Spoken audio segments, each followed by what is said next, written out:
औरंगाबाद की पुरानी तस्वीरें जमा करने का प्रयास जी। तो तकरीबन 2011-12 से मैं जमा करता था। अलग अलग पर्सपेक्टिव से औरंगाबाद हर तरीके से हिस्ट्री से कनेक्ट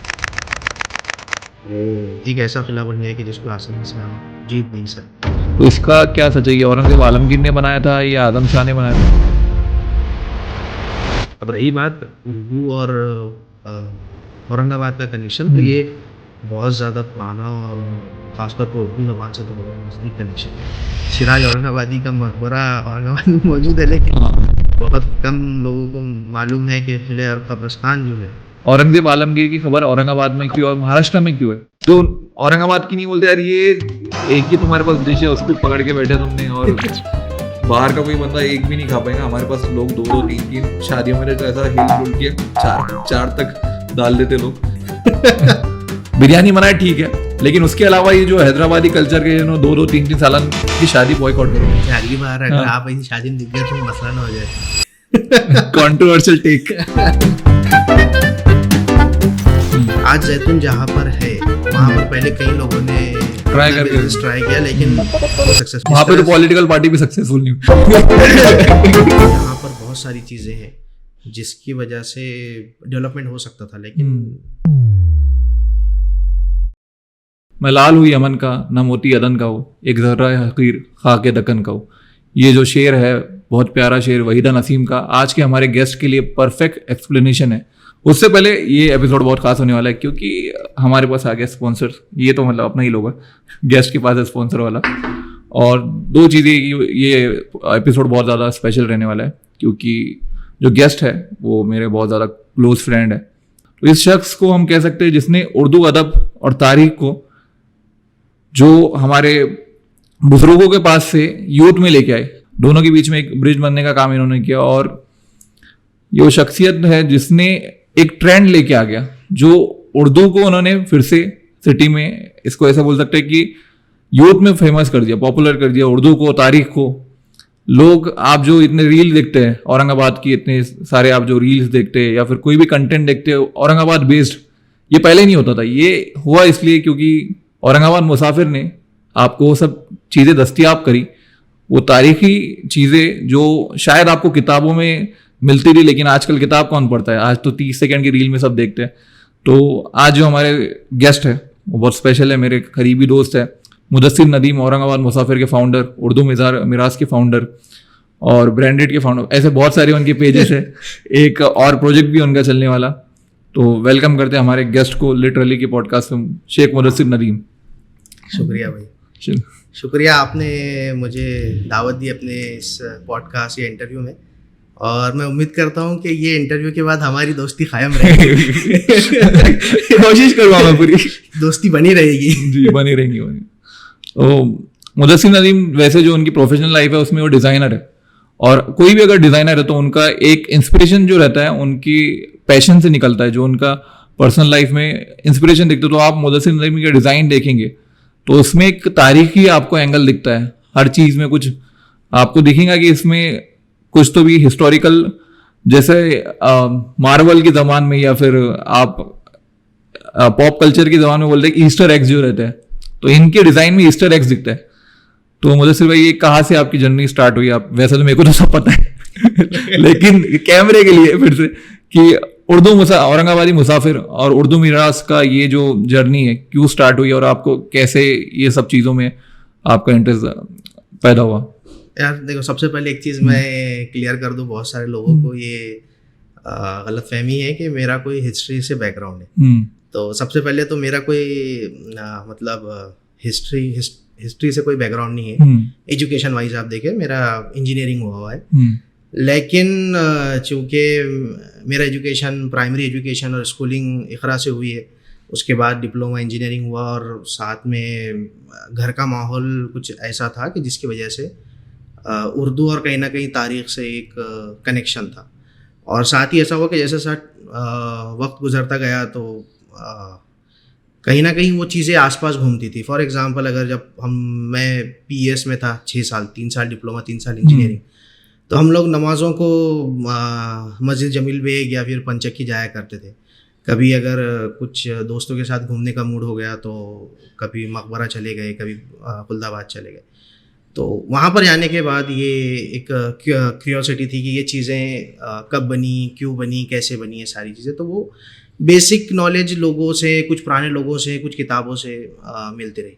लेकिन ये हुआ कि 2016 में जब इंजीनियरिंग कंप्लीट हुई और उसके बाद दोस्तों के साथ हम लोग थोड़ा एक्सप्लोर करने निकलते थे खुलदाबाद और उसके आसपास के इलाकों में, तो एक चीज़ रियलाइज़ हुई कि बहुत सारी ऐसी चीज़ें हैं जो यंगस्टर्स को नहीं पता है। हाँ, हमारे मतलब जो एजेड लोग हैं उनको, बहुत सारे लोगों को इस बात का इल्म था कि अलग अलग यहाँ पर आसपास सराय हैं और महलात हैं, बहुत सारी चीज़ें। लेकिन यंग जनरेशन को ये चीज़ें पता नहीं थी। जब हम लोगों को ये एक्सप्लोर करना हम लोगों ने स्टार्ट किया तो एक कमी महसूस हुई कि अब ये नॉलेज किस तरह से ट्रांसफ़र किया जाए। तो ये सारी चीज़ें थी, प्लस एक और थोड़ा और आप पीछे देखें तो एक हॉबी है मेरी कि औरंगाबाद की पुरानी तस्वीरें जमा करने का बड़ा शौक है। तो तकरीबन 2011-12 से मैं जमा करता था। उसमें शुरुआत तो ब्रिटिश लाइब्रेरी से हुई, जो आई एम श्योर के औरंगाबाद के कई लोगों के पास वो बेसिक फ़ोटोज़ शाहगंज की और औरंगाबाद के रास्तों की 1880 की तस्वीरें हैं। लेकिन उसके बाद मैंने और बहुत सारी चीज़ें एक्सप्लोर करना स्टार्ट की, तो एक बहुत बड़ा एक कलेक्शन मेरे पास जमा हो गया, ख़ास तौर पे औरंगाबाद की तस्वीरों का।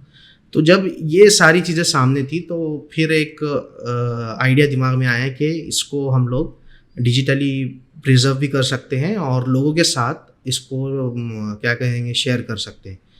तो तकरीबन जून 2019 में मैंने ये औरंगाबादी मुसाफिर के नाम से इंस्टाग्राम पेज स्टार्ट किया। फिर वो फेसबुक पेज बना, फिर ट्विटर पेज बना और उसके बाद 1 महीने के बाद फिर यूट्यूब चैनल बना के उस पर भी पहला एक वीडियो अपलोड किया। तो जर्नी वहाँ से शुरू हुई कि फिर वहाँ पर पुरानी तस्वीरें पोस्ट करना स्टार्ट किया मैंने। कुछ मीम्स, ट्रेंड के हिसाब से कुछ मीम्स जो ट्रेंड और प्लस औरंगाबाद को कनेक्ट करते थे, तो वो मीम्स डालना शुरू किया। और साथ ही साथ शॉर्ट वीडियो बाइट्स भी वहाँ पर पोस्ट करना स्टार्ट किया ताकि एक लोगों के बीच में अवेयरनेस पैदा हो। तो एक जर्नी वो वहाँ से मैंने शुरू की। और जैसे सिटी का नाम आता है हमारे, तो सिटी को हमारे कहते हैं सिटी ऑफ गेट्स, दरवाज़ों का शहर। तो ये थ्योरी जो है, ये हिस्ट्री है, इसके पीछे क्या है लॉजिक? क्या पहले थे 52 दरवाजे थे या जो भी है इसके? क्योंकि मैं अलग अलग थ्योरी सुनते रहता हूँ। देखिए वो आप अगर देखेंगे तो हर किसी का अपना अपना ओपिनियन है इस बारे में। काउंट के बारे में भी अलग अलग है। किसी का कहना है कि नहीं 52 दरवाजे नहीं थे, किसी का कहना है कि नहीं 52 दरवाजे थे। कुछ लोग कहते हैं कि उसमें दरवाजे अलग हैं और खिड़कियां अलग हैं, यानी दहली दरवाज़ा, मक्की दरवाज़ा, ये जो है ये बड़े दरवाजे हैं। और कुछ छोटे छोटे दरवाजे थे जिनको खिड़कियां कहते थे, जो वक्त के साथ साथ ख़त्म हो गए या ख़त्म कर दिए गए। तो ये अलग अलग थेरीज है, लेकिन एक चीज़ जो कंफर्म है वो ये कि शायद ही कोई ऐसा शहर इंडिया में होगा जहाँ पर इतने सारे दरवाजे थे या है। क्योंकि आज भी आप देखें तो तकरीबन एक 17 या उससे ज़्यादा 17 से 20 के बीच में दरवाजे या उनके कुछ बाक़ियात आपको मिल जाते। तो इसके ऊपर हम लोग कंक्लूजन ये निकाल सकते हैं कि काउंट के ऊपर तो डिफरेंसेस हो सकते हैं, लेकिन ये तो है कि औरंगाबाद सिटी ऑफ गेट्स है, क्योंकि यहाँ पर वाकई में इतने सारे दरवाजे हैं और आज भी बहुत सारे दरवाजे हम लोग अगर सिटी में घूमे तो हम लोगों को नज़र आते हैं। तो सिटी ऑफ गेट्स तो है ही, बिल्कुल है। तो ये दरवाजे किसने बनाया था और उसका वजह क्या थी बनाने की? देखिए, ये इसमें कुछ दरवाजे हैं, जैसे भड़कल दरवाज़ा है, वो पहला दरवाज़ा बताया जाता है जो मलिक अंबर ने बनवाया था। उसके अलावा एक बाबा शाह मुसाफिर का महमूद दरवाज़ा जो बाबा शाह महमूद ने बनवाया था। उसके अलावा तकरीबन सारे दरवाजे ये मुग़ल बादशाह औरंगज़ेब आलमगीर के ज़माने में बने हुए हैं। तो वो दरवाजे और फसीले शहर की हिफाजत के लिए बनाए गए थे। तो जितने भी दिल्ली दरवाज़ा है, मक्की दरवाज़ा है, जाफ़र दरवाज़ा या कुछ लोग ज़फ़र दरवाज़ा कहते हैं, पटन दरवाज़ा जिसे हम पैटर्न दरवाज़ा या पैटर्न गेट कहते हैं, तो ये सारे दरवाजे जो हैं तो ये मुग़लिया दौर के हैं।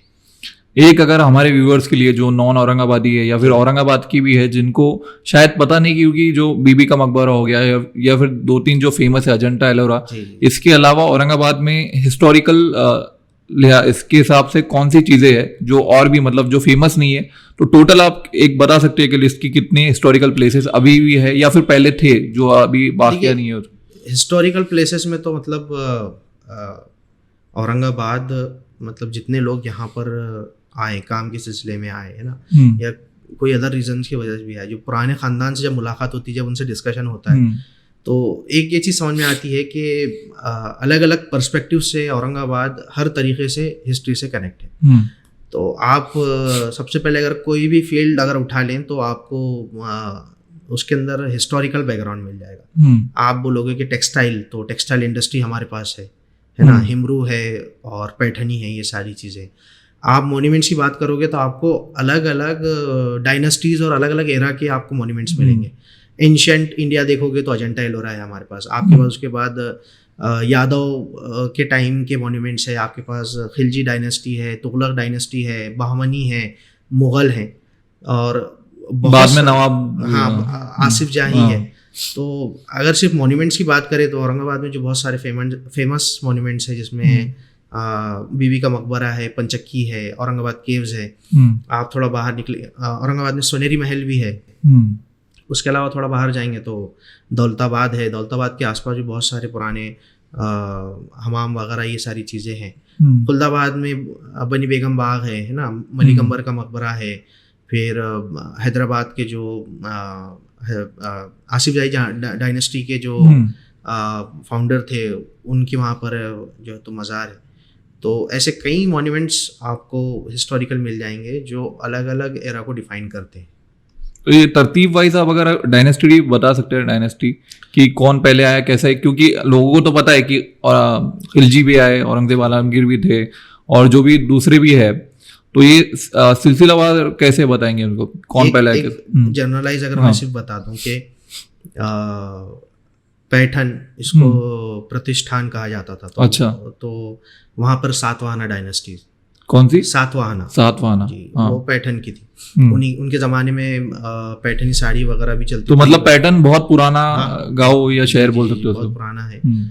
फिर उसके बाद वैसे तो बहुत सारे हैं, लेकिन एक जनरल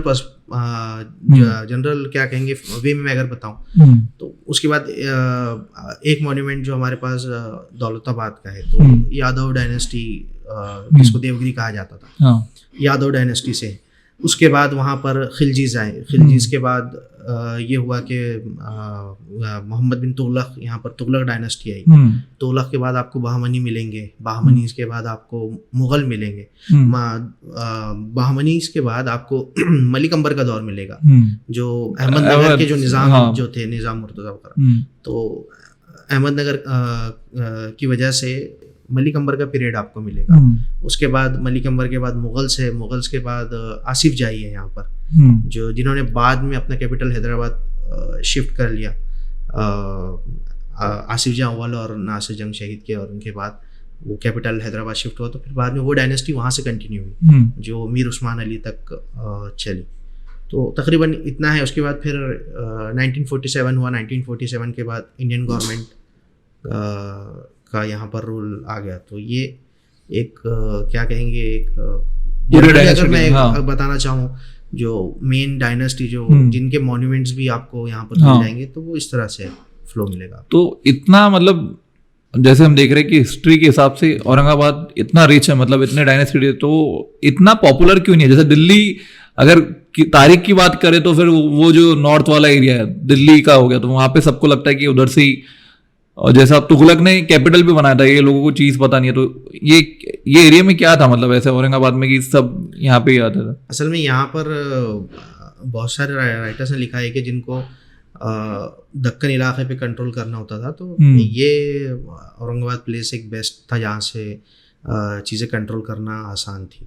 तो इस वजह से ज़्यादातर ये हुआ कि इसी के आसपास डायनेस्टीज़ ने अपना कैपिटल शिफ्ट किया। अच्छा। डायरेक्ट दिल्ली से कंट्रोलिंग थोड़ी मुश्किल थी, नीचे के पार्ट को कंट्रोल करना, तो इसीलिए वो यहाँ पर उसको मूव करते रहे। और अब वो तो एक थोड़ा बदकिस्मती रही है शहर की कि अभी तक मुझे लगता है कि अभी तक वो चीज़ें ख़राब ही चल रही हैं डेवलपमेंट के मामले में और सारी चीज़ों के। हालांकि यहाँ पर बहुत सारी चीज़ें हैं जिसकी वजह से डेवलपमेंट हो सकता था, लेकिन टूरिज्म कैपिटल है हमारा, महाराष्ट्र का टूरिज्म कैपिटल है, तो उस तरीके से प्रमोट क्यों नहीं हो पा रहा? मतलब जैसे करना, अब इतने मॉन्यूमेंट्स मेरे को नहीं लगता, हम तो सिर्फ 2 ही चीज बताते कि Ajanta Ellora 2 UNESCO world heritage site इतने कम डिस्टेंस में, ये इंडिया में क्या पूरी दुनिया में कहीं नहीं है जी। तो उसके बावजूद भी इतना कम इसका मार्केटिंग बोलो, या यहाँ पे क्यों लैग कर रही, गवर्नमेंट लैग कर रही है या लोग लैग कर रहे हैं, या फिर किस चीज में पीछे पड़ रहे हैं? अभी तो फिलहाल के हिसाब से देखें तो गवर्नमेंट ही है, मैनेजमेंट है। अभी आप मकबरे की हालत देख लो आप।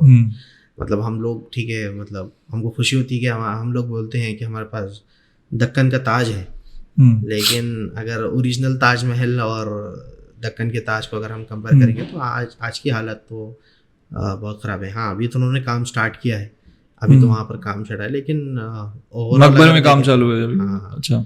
तो ओवरऑल अगर आप देखें तो मेंटेनेंस है, मार्केटिंग अभी इस पीरियड में तो मार्केटिंग सबसे ज़्यादा इम्पोर्टेंट चीज़ है, और प्लस आपको वो रिप्रेजेंटेशन वैसा रख पड़ेगा चीज़ों में, ताकि लोग अभी भी टूरिस्ट आते हैं, लेकिन ज़्यादातर आप देखोगे तो वो अजंता एलोरा प्रायोरिटी पे रहता है। और क्योंकि वो वहाँ पर क्या कहेंगे, अजंता एलोरा का उस तरह से वैल्यू भी वैसी है उसकी, क्योंकि यूनेस्को वर्ल्ड हेरिटेज साइट्स है। लेकिन उसके अलावा फिर वो ज़्यादा चीज़ें देखते नहीं है, मकबरा पंचक्की देखते हैं, और उसके अलावा तो वो इटिनरी जो है एक टूरिस्ट के लिए वो ज़्यादा नहीं वो करते। जबकि हमारे पास अभी देखेंगे तो हिमायत बाग भी है, जिसको बहुत अच्छे से, मैं हमेशा एग्जांपल देता हूँ कि जब दिल्ली में मैं गया था तो मैंने वहाँ पर लोधी गार्डन देखा था। तो लोधी गार्डन का भी तकरीबन कुछ इस तरह की स्टोरी है कि वो एक इस तरह का गार्डन था, लेकिन उन्होंने अभी जिस तरह से अभी फैमिलीज़ के लिए डेवलप किया है कि आप फैमिलीज़ के साथ जा सकते हो, वहाँ पर अच्छे से टाइम स्पेंड कर सकते हो, और वहाँ पर उन्होंने पूरा उस तरह का एटमॉस्फेयर बनाया। तो हमारे पास एक वैसा एक प्रिजर्वेशन नहीं हो रहा, प्रिजर्वेशन नहीं कर रहे कोई भी। बाग है हमारे पास, यहाँ पर औरंगाबाद में किला है, तो बहुत कम लोगों को पता है कि किले अर्क जो है, जो इलाका हम कहते हैं, तो दरअसल मुगलिया दौर में एक किला हुआ करता था। उसकी बाक़ियात आज भी है, जो शाही मस्जिद हम कहते हैं। शाही मस्जिद के पास आप चले जाओ तो आसपास आपको खंडरात या पुराने महलात दिखेंगे, और उसी के साथ या हमारा हिमायत बाग भी था, मोहम्मदी बाग जिसको कहा जाता था। तो ये अगर हम लोग प्रिजर्व करें, मार्केट करें, और उसको थोड़ा टूरिस्ट अट्रैक्शन पॉइंट अगर बनाएं, तो उससे मैं समझता हूँ कि चीज़ें चेंज हो सकती है। अदरवाइज़ तो फिर वो मुश्किल है कि बस जिनको इंटरेस्ट है, बाहर से जो लोग टूरिस्ट आते हैं, जिनको पता है कि कई ऐसे लोग हैं जो अब इंस्टाग्राम पेज के ज़रिए रीच आउट करते हैं, जो यूएस के हैं, ऑस्ट्रेलिया के हैं, जो फॉरेनर टूरिस्ट है, उन लोगों को पता है कि यहाँ पर सिटी में भी एक कोई पैलेस हुआ करता था, तो वो लोग मैसेज करते हैं कि हम लोग यहाँ। तो ये किला अर्क किसका था? औरंगजेब आलमगीर का। अच्छा, वहाँ से रूल करते थे, मतलब उनका बेस्ड वो था यहाँ पर।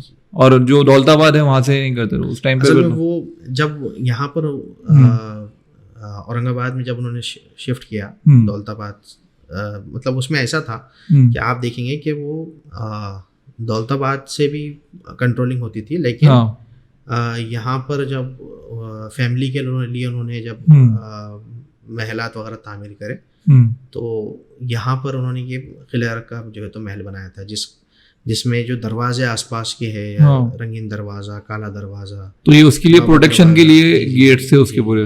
अच्छा, ये उसके प्रोटेक्शन के लिए फसील और दरवाजे थे, जो जाकर मकई दरवाजे तक मिलता था, और फिर वहाँ से पीछे से हिमायत बाग से होते वापस इस तरह से दिल्ली गेट तक। एक मैं सिंगल मॉन्यूमेंट वाइज आपसे थोड़ा डिटेल्स पूछूंगा उनकी। जैसे दौलताबाद किले का बोलते हैं कि ये अनबीटन फोर्ट था, तो फिर जो खिलजी ने जब उसको फतेह किया था, वो कैसे फतेह किया था? और वो तो मुहासरा किया था, उसका घेरावबंदी किया था। हाँ, तो काफी टाइम तक रहा, जब फिर अनाज पानी अंदर बादशाह का खत्म हो गया तो फिर उन्होंने सरेंडर कर दिया। अच्छा। उसके बाद से तो फिर वो इस तरह से मिलता है कि फिर वो दिल्ली सल्तनत के अंडर वो आ गया। तो जैसे जैसे फिर दिल्ली में हुकूमतें बदलती गई, तो ऑटोमेटिकली वो फिर दौलताबाद का किला भी उसी हुकूमत के। थोड़ा ब्रेक डाउन कर सकते हैं आप दौलताबाद किला का? क्योंकि आप बोले ये बनाया था यादव ने, तो यादव ने कितना बनाया था? उसके बाद फिर क्योंकि वहाँ पे चार मीनार भी दिखता है, और तो वो दरअसल आर्किटेक्ट्स जो होते हैं या फिर जो इसकी पढ़ाई करते हैं वो लोग बोलते हैं कि ये जंगल ऑफ मॉन्यूमेंट्स है, जंगल ऑफ आर्किटेक्ट है। अच्छा। तो यानी उसके अंदर अलग अलग डायनेस्टीज के आपको मॉन्यूमेंट्स मिल जाएंगे सब। एक जो बेसिक किला है वो यादव के टाइम में बना हुआ है। हाँ। फिर उसके बाद बाहर जो चांद मीनार है वो हसन गंगू बहामनी ने, बहामनी सल्तनत के जो फाउंडर थे उन्होंने बनाया। वहाँ पर फिर एक मुग़ल महल भी मिल जाएगा आपको, फिर बारादरी भी मुगलिया टाइम पे बनी हुई है। तो मतलब ये हुआ कि जितनी डायनेस्टीज फिर वहाँ पर रूल करती गई, उन्होंने अपने हिसाब से उसके अंदर चीज़ें मॉडिफिकेशन करते गए, ऐड करते गए, और वो आज जो टोटल हमको दिखता है तो उस तरह का किला है। और उसमें ऐसे क्या चीजें थी कि उसको अनबीटन बोलते थे, या ऐसे और भी कोई किले हैं इंडिया में कि इस लेवल का, या ये आप बोल सकते कि बेस्ट है डिफेंस के मामले में? डिफेंस के मामले में देखिए, वो जो बेसिक भी आप देखें कि जो मेन किले की तरफ जो खाई है, और वो जो जिस तरह से तराशा हुआ है किला, कि आप नज़दीक से देखेंगे तो बिल्कुल वो उसका चिकना पत्थर वो नज़र आएगा, जिसके ऊपर चढ़ना भी मुश्किल है। तो ये चीज़ें थी। फिर वक्त के साथ साथ जो अलग अलग आसपास उसकी फसीलें बनती गई, मलिक अंबर ने कुछ हिस्सा बनाया, और अलग अलग डायनेस्टीज़ में जो वहाँ पर फसीलें बनी, प्लस हम दरवाज़ों का भी जो देखते हैं कि जो दरवाज़ों का स्ट्रक्चर है वो किस तरह से है। हर थोड़े दूरी पर जो तो आपको टर्न होना पड़ता है, जिसकी वजह से स्ट्रेट नहीं दिखता है। मतलब एक बाहर से एक दरवाजे से आपको अंदर क्या हो रहा है, कैसा है, वो दिखता नहीं है। तो ये सारी चीज़ें क्या हुई कि ये सारी चीज़ों की वजह से वो एक ऐसा किला बन गया कि जिसको आसानी से आप जीत नहीं सकते। और बहुत सारे अलग अलग लोगों ने इसके बारे में लिखा है। इब्ने बतूता खुद किसी ज़माने में दौलताबाद आए थे तो उन्होंने खुद लिखा है कि मतलब ये बहुत मजबूत किला है और इसको फतह करना आसान नहीं है। प्लस एक दो उन्होंने और वाक़यात बताए कि कैसे यहाँ पर जो मुजरिम होते हैं उनको कैद करके रखा है, उनको क्या क्या सज़ाएँ दी जाती हैं। तो वो जो डिटेल डॉक्यूमेंट है इब्ने बतूता का, तो उसमें भी दौलताबाद का जिक्र है। और जैसे बीबी के मकबरे को लेके बहुत सारे अलग अलग थ्योरीज बनते रहती कि कोई बोलता है कि वहाँ पे जो उन्होंने लिख के लगाया है अपने आर्किटेक्चरल जो उनके आर्कियोलॉजी वाले लोग ने जो उनके वहाँ पे लिख के लगाया, उसमें लिखा है कि आजम शाह ने उनकी माँ के लिए बनाया था। लेकिन कई आप हिस्टोरिकल डॉक्यूमेंट्स में देख सकते हैं कि आजम शाह की उतनी एज ही नहीं थी कि उस टाइम पे वो बना सके। तो इसका क्या सच्चाई है? औरंगजेब आलमगीर ने बनाया था या आजम शाह ने बनाया था? देखिए ये बहुत सारे हिस्टोरियंस ने किताबों में भी मेंशन किया है, और साथ ही रफत सर जब हेरिटेज वॉक्स लेते थे वहाँ पर, तो उन्होंने भी रफत सर ये बहुत पुराने हिस्टोरियन थे यहाँ पे, रफत दुलारी मैम और दुलारी मैम, दुलारी कुरैशी और रफत कुरैशी, दो बहुत पुराने हिस्टोरियन थे। अभी शायद कनाडा मूव कर गया। रफत सर का तो इंतकाल हो गया। तो दुलारी मैम और रफत सर जब हेरिटेज वॉक्स लेते थे तो उन्होंने काफ़ी अच्छे से वो चीज़ एक्सप्लेन की, और वो चीज़ें वहीदा नसीम ने भी अपनी किताब में बताई है कि मतलब जिस वक्त कंस्ट्रक्शन शुरू हुआ या चल रहा था तो उस वक्त काफ़ी कम उम्र थी आज़म शाह की। तो ये पॉसिबल नहीं है कि वो आज़म शाह की वजह से बनाया गया हो। और उसी के साथ साथ तो वहीदा नसीम ने किताब में लिखा है कि वो एक गैजेट में मिस्टेक हुई जो आगे कंटिन्यू हुई है और जो तो अभी तक हो रही है। लेकिन आप हिस्टोरिकल बुक्स में देखोगे तो आपको वहाँ पर यही लिखा हुआ मिलेगा कि ये मकबरा जो है औरंगजेब के ज़माने का बनाया हुआ है, औरंगजेब ने बनाया हुआ है। तो ये थोड़ा मतलब औरंगजेब आलमगीर पे थोड़ा कॉन्ट्रडिक्शन वाला चीज़ नहीं हो जाता? क्योंकि उनका अगर हिस्टोरिकल देखे तो उन्होंने, उनके जो वालिद साहब थे शाहजहाँ, उनको इसलिए कैद किया था क्योंकि उन्होंने बीबी का ये ताजमहल बनाया था, और उसका तर्क ये था कि ये अवाम का पैसा है, और उसकी वजह से उनको वही था ना उसका रीज़न कि उनको जेल करने के लिए। अब देखिए वो मैं मतलब जो भी लोग पूछते तो मैं उनको सजेस्ट करता हूँ कि हिस्ट्री ना वाइट होती है ना ब्लैक होती है, हमेशा ग्रे पार्ट में होती है। तो वो सही ये रहेगा कि आप जो जादूनाथ सरकार और जितने भी राइटर्स हैं जिन्होंने इसके ऊपर लिखा है, तो आप एक बार वो पढ़े ताकि आप खुद समझें कि वो क्या उसका मतलब हिस्ट्री के लिए कॉन्टेक्स्ट चाहिए रहता है पीछे की, अलग अलग पीरियड में इंसान का नेचर अलग अलग होता है, पर्सनैलिटी वाइज। वो हिसाब से आप पढ़ेंगे तो आपको खुद समझ में आ जाएगा कि वो किस तरह से चीजें हुई है। ठीक है, बीबी का मकबरा। दूसरा सूफीज्म का हब बोलते हैं औरंगाबाद को, तो ये सूफीज्म कब आया औरंगाबाद में और कैसे इसका इतना सिग्निफिकेंस है औरंगाबाद के अंदर आज देखिए वो भी? एक तो वो कि जब कैपिटल मूव हुआ दिल्ली से औरंगाबाद, तो उस टाइम पे तो मिलता है रिकॉर्ड्स के काफ़ी सूफीज ने यहाँ पर जो है तो माइग्रेशन किया।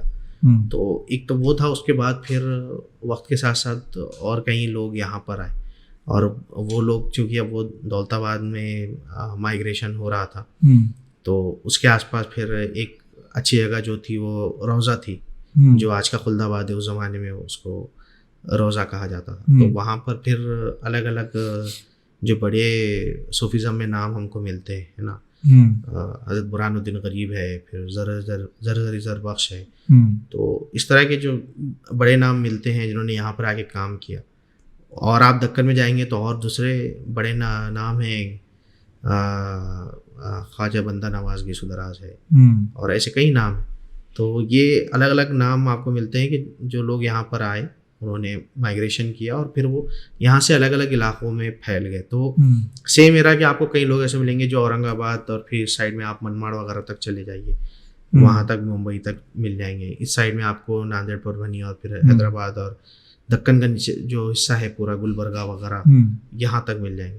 तो सबसे बड़ा माइग्रेशन तो उस वक्त भी हुआ था। उसके बाद फिर बाद में भी लोग आते गए, और बट वो पहला टाइम था तो इसलिए उसके बाद से एक उस वजह से क्योंकि ज़्यादा लोग यहाँ पर आए तो वो एक हब बन गया यहाँ पर। तो ये सिलसिला जो है 21 ख्वाजा बोलते हैं हमारे पास, 22 ख्वाजा, जो औरंगाबाद में आके ख़त्म हुआ, जो उससे पहले स्टार्ट कर दिल्ली से स्टार्ट हुआ। जी दिल्ली से स्टार्ट हुआ था, और फिर जो आखिरी जो खलीफा थे तो वो यहाँ पर आए, तो इसलिए वो यहाँ पर ये भी मदफून खुलदाबाद में। और जो अपने सिटी में दरगाह है निज़ामुद्दीन रोड बोलते हैं अपने सिटी में, तो वो क्या निज़ामुद्दीन का कैसा कनेक्शन है? वो तो उनके खलीफा थे, अच्छा, निज़ामुद्दीन महबूब इलाही, तो उनका वो क्या कहेंगे, वहाँ पर वो मदफून है। अच्छा, तो उनके नाम से वो रोड है वहाँ पर। और उर्दू अदब का एक अलग ही, जैसे अब तारीख हो गई, उसके बाद सूफीज़म हो गया, सूफीज़म के साथ एक दूसरा पहलू आता है औरंगाबाद के साथ अदब का। तो ये हम जैसे सुनते हैं वली औरंगाबादी, बाद में उनको वली दखनी कर दिया, वली, और एक और भी वली हैदराबादी भी बोलते शायद, वली गुजराती भी बोलते हैं। तो ये नाम वली के इतने जुड़े कैसे? और उसके बाद सिराज औरंगाबादी तो सबको पता ही है। तो औरंगाबाद का और उर्दू का क्या ये है? देखिए ज़्यादातर किताबों में तो वली दखनी ही मिलेगा। अच्छा, लेकिन वली दखनी की अगर तारीख आप पढ़ें तो ये मालूम होता है कि उनको सफ़र करने का बड़ा शौक़ था, जिसकी वजह से वो गुजरात के इलाके में अहमदाबाद और फिर किसी ज़माने में दिल्ली भी गए। तो वो कुछ लोगों ने लिखा है कि वो चूँकि गुजरात जाकर बस गए थे, तो उस वजह से उनको वली गुजराती नाम दे दिया। लेकिन ज़्यादातर लोगों का यही कहना है कि उनकी पैदाइश मुगलिया दौर में, औरंगज़ेब आलमगीर के दौर में औरंगाबाद में हुई, और एक उम्र के बाद फिर उन्होंने, क्योंकि उनको सफ़र का शौक़ था और ये सारी चीज़ें थी, तो वो सफ़र के लिए निकले। मतलब पढ़ाया, उसके अंदर उनकी पढ़ाई का भी जिक्र आता है कि एजुकेशन के लिए भी गए, और फिर उसके बाद फिर वो शायरी शुरू की, और फिर उर्दू में शायरी लिखना शुरू की, फिर दिल्ली को सफ़र हुआ। तो उस वजह से उनके अलग अलग नाम आते हैं, लेकिन ज़्यादातर आपको वली दखनी ही मिलेगा। गोपी चंद नारंग वगैरह, ये जितने भी लोग हैं जिन्होंने किताबें लिखी हैं, तो वली दखनी ही ज़्यादातर आपको मिलेगा। अब रही बात उर्दू और औरंगाबाद का कनेक्शन, तो ये बहुत ज़्यादा पुराना और ख़ासतौर पे उर्दू ज़बान से तो बहुत नज़दीक कनेक्शन है, क्योंकि वली दखनी ने जब शायरी की तो उन्होंने उर्दू ज़बान में शायरी की।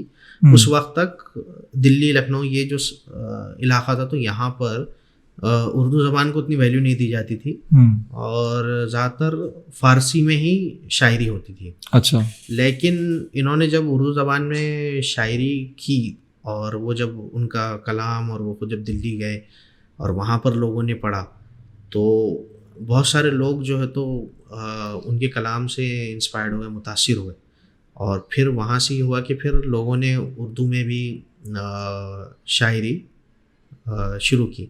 उसमें एक और एक चीज़ जो सबसे इम्पोर्टेंट है, औरंगाबाद को क्रेडिट जाना चाहिए, वो ये कि अगर कोई नॉन उर्दू बैकग्राउंड का भी अगर आज कोई इंसान है और उसको कोई चीज़ पता नहीं है, लेकिन आप उसको बोलोगे कि गज़ल मालूम है क्या, तो आई एम श्योर कि 99% लोगों को गज़ल चीज़ तो समझ में आती है कि हाँ गज़ल क्या है।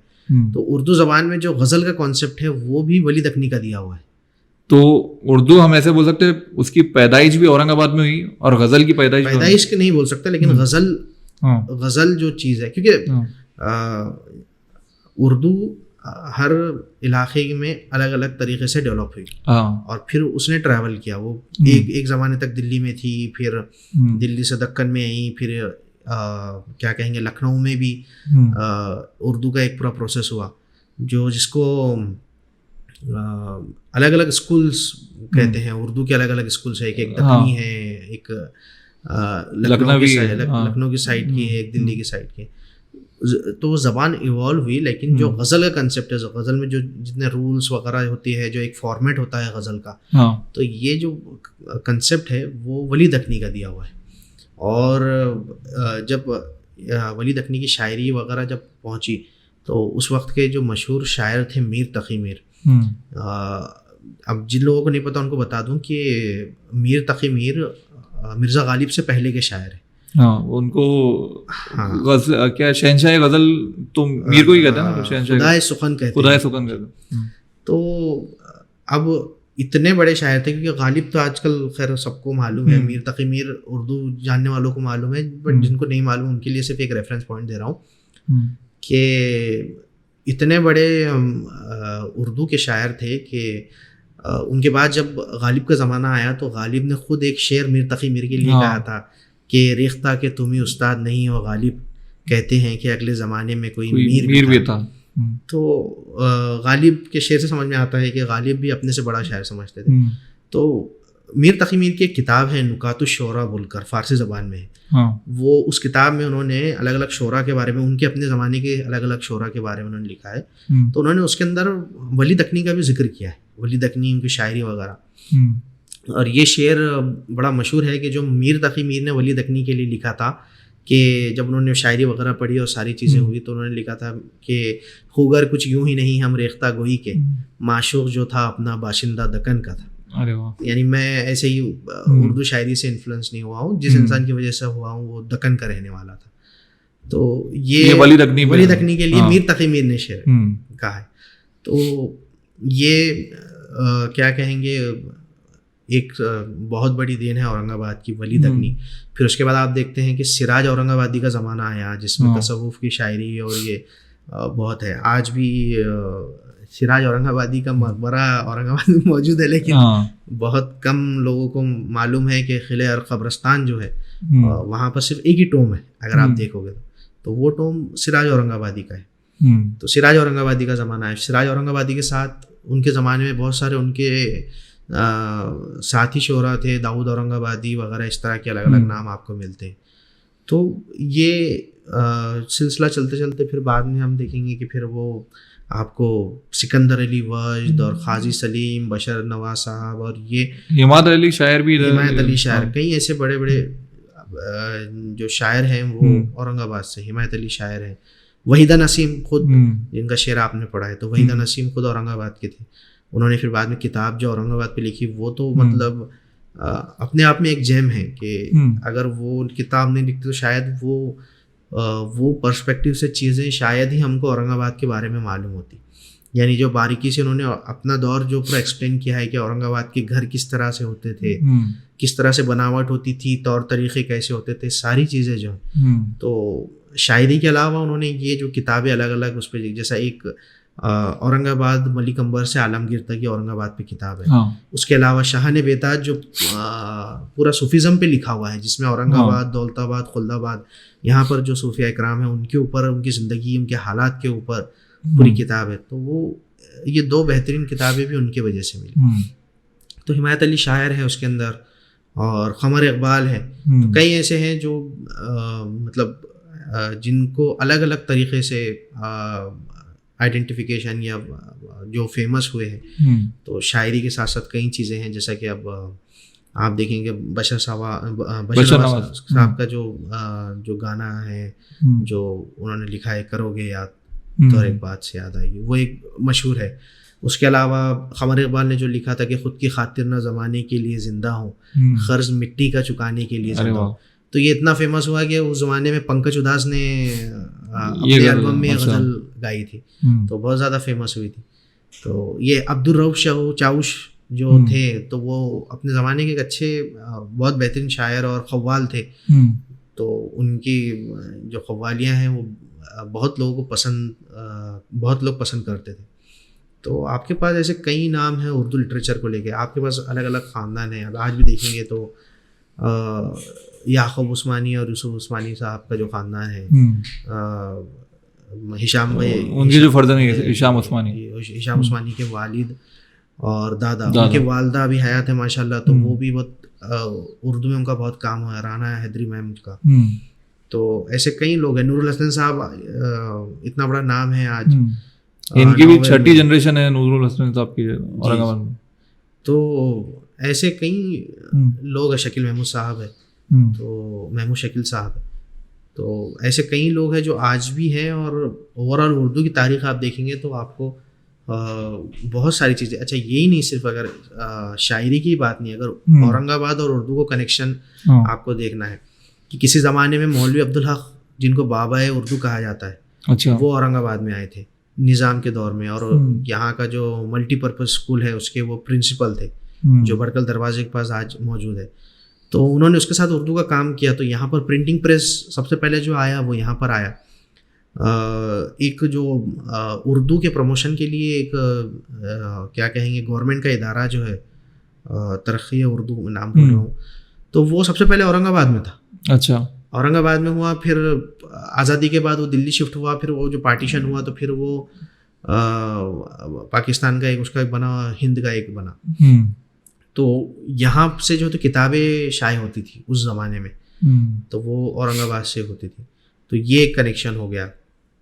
उसके अलावा आप देखेंगे कि उर्दू में सुलासी और इस तरह के जो कंसेप्ट हैं, जिसमें 3 मिसरों के ऊपर शेर कहा जाता है, हाँ, ये एक नया कंसेप्ट था। वो क्या कहेंगे यहीं से औरंगाबाद से ही जो है तो क्या कहेंगे ईजाद हुआ।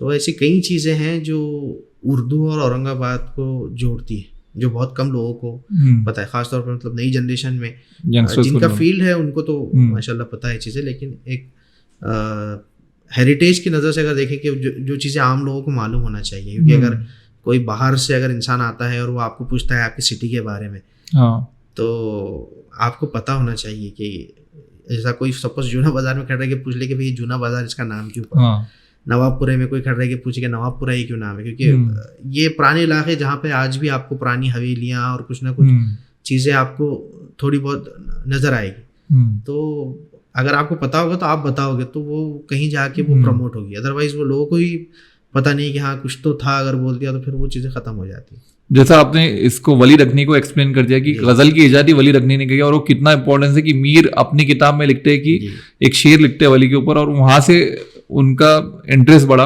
उर्दू शायरी में। तो मीर से हम वली रखनी से कह सकते हैं कि पहले लोग फारसी में शेर कहते थे, और वली ने उनको इतना उर्दू में इतने अच्छे लेवल के शेर कहे कि लोग उसकी तरफ आ गए, उर्दू की तरफ। तो सिराज औरंगाबादी का अगर आप एक्सप्लेन कर सकते हैं, क्योंकि न्यू जनरेशन को नहीं पता कि सिराज का नाम कितना बड़ा है और उनका इम्पोर्टेंस कितना बड़ा है उर्दू शायरी में। क्योंकि जैसा बोलते हैं कि अगर 4 गज़ल चूज करना है, मेरे को वो टर्म नहीं पता, 4 गज़ल में अगर जो सबसे परफेक्ट गज़ल है आज तक की 4 गज़ल, उसमें से एक गज़ल आती है सिराज औरंगाबाद की, खबर है तय्यूर इश्क सुन, जिसको शायद बच्चे पहचाने तो अली सेठी ने गाई थी वो, तो उससे पहचाने। तो सिराज का क्या इंपॉर्टेंस है उर्दू के अंदर और वो इतने बड़े शायर क्यों है? देखिए अभी एक हम लोगों ने नूरुल हसन साहब के साथ एक इंटरव्यू किया था, उन्होंने एक बहुत अच्छी बात बोली कि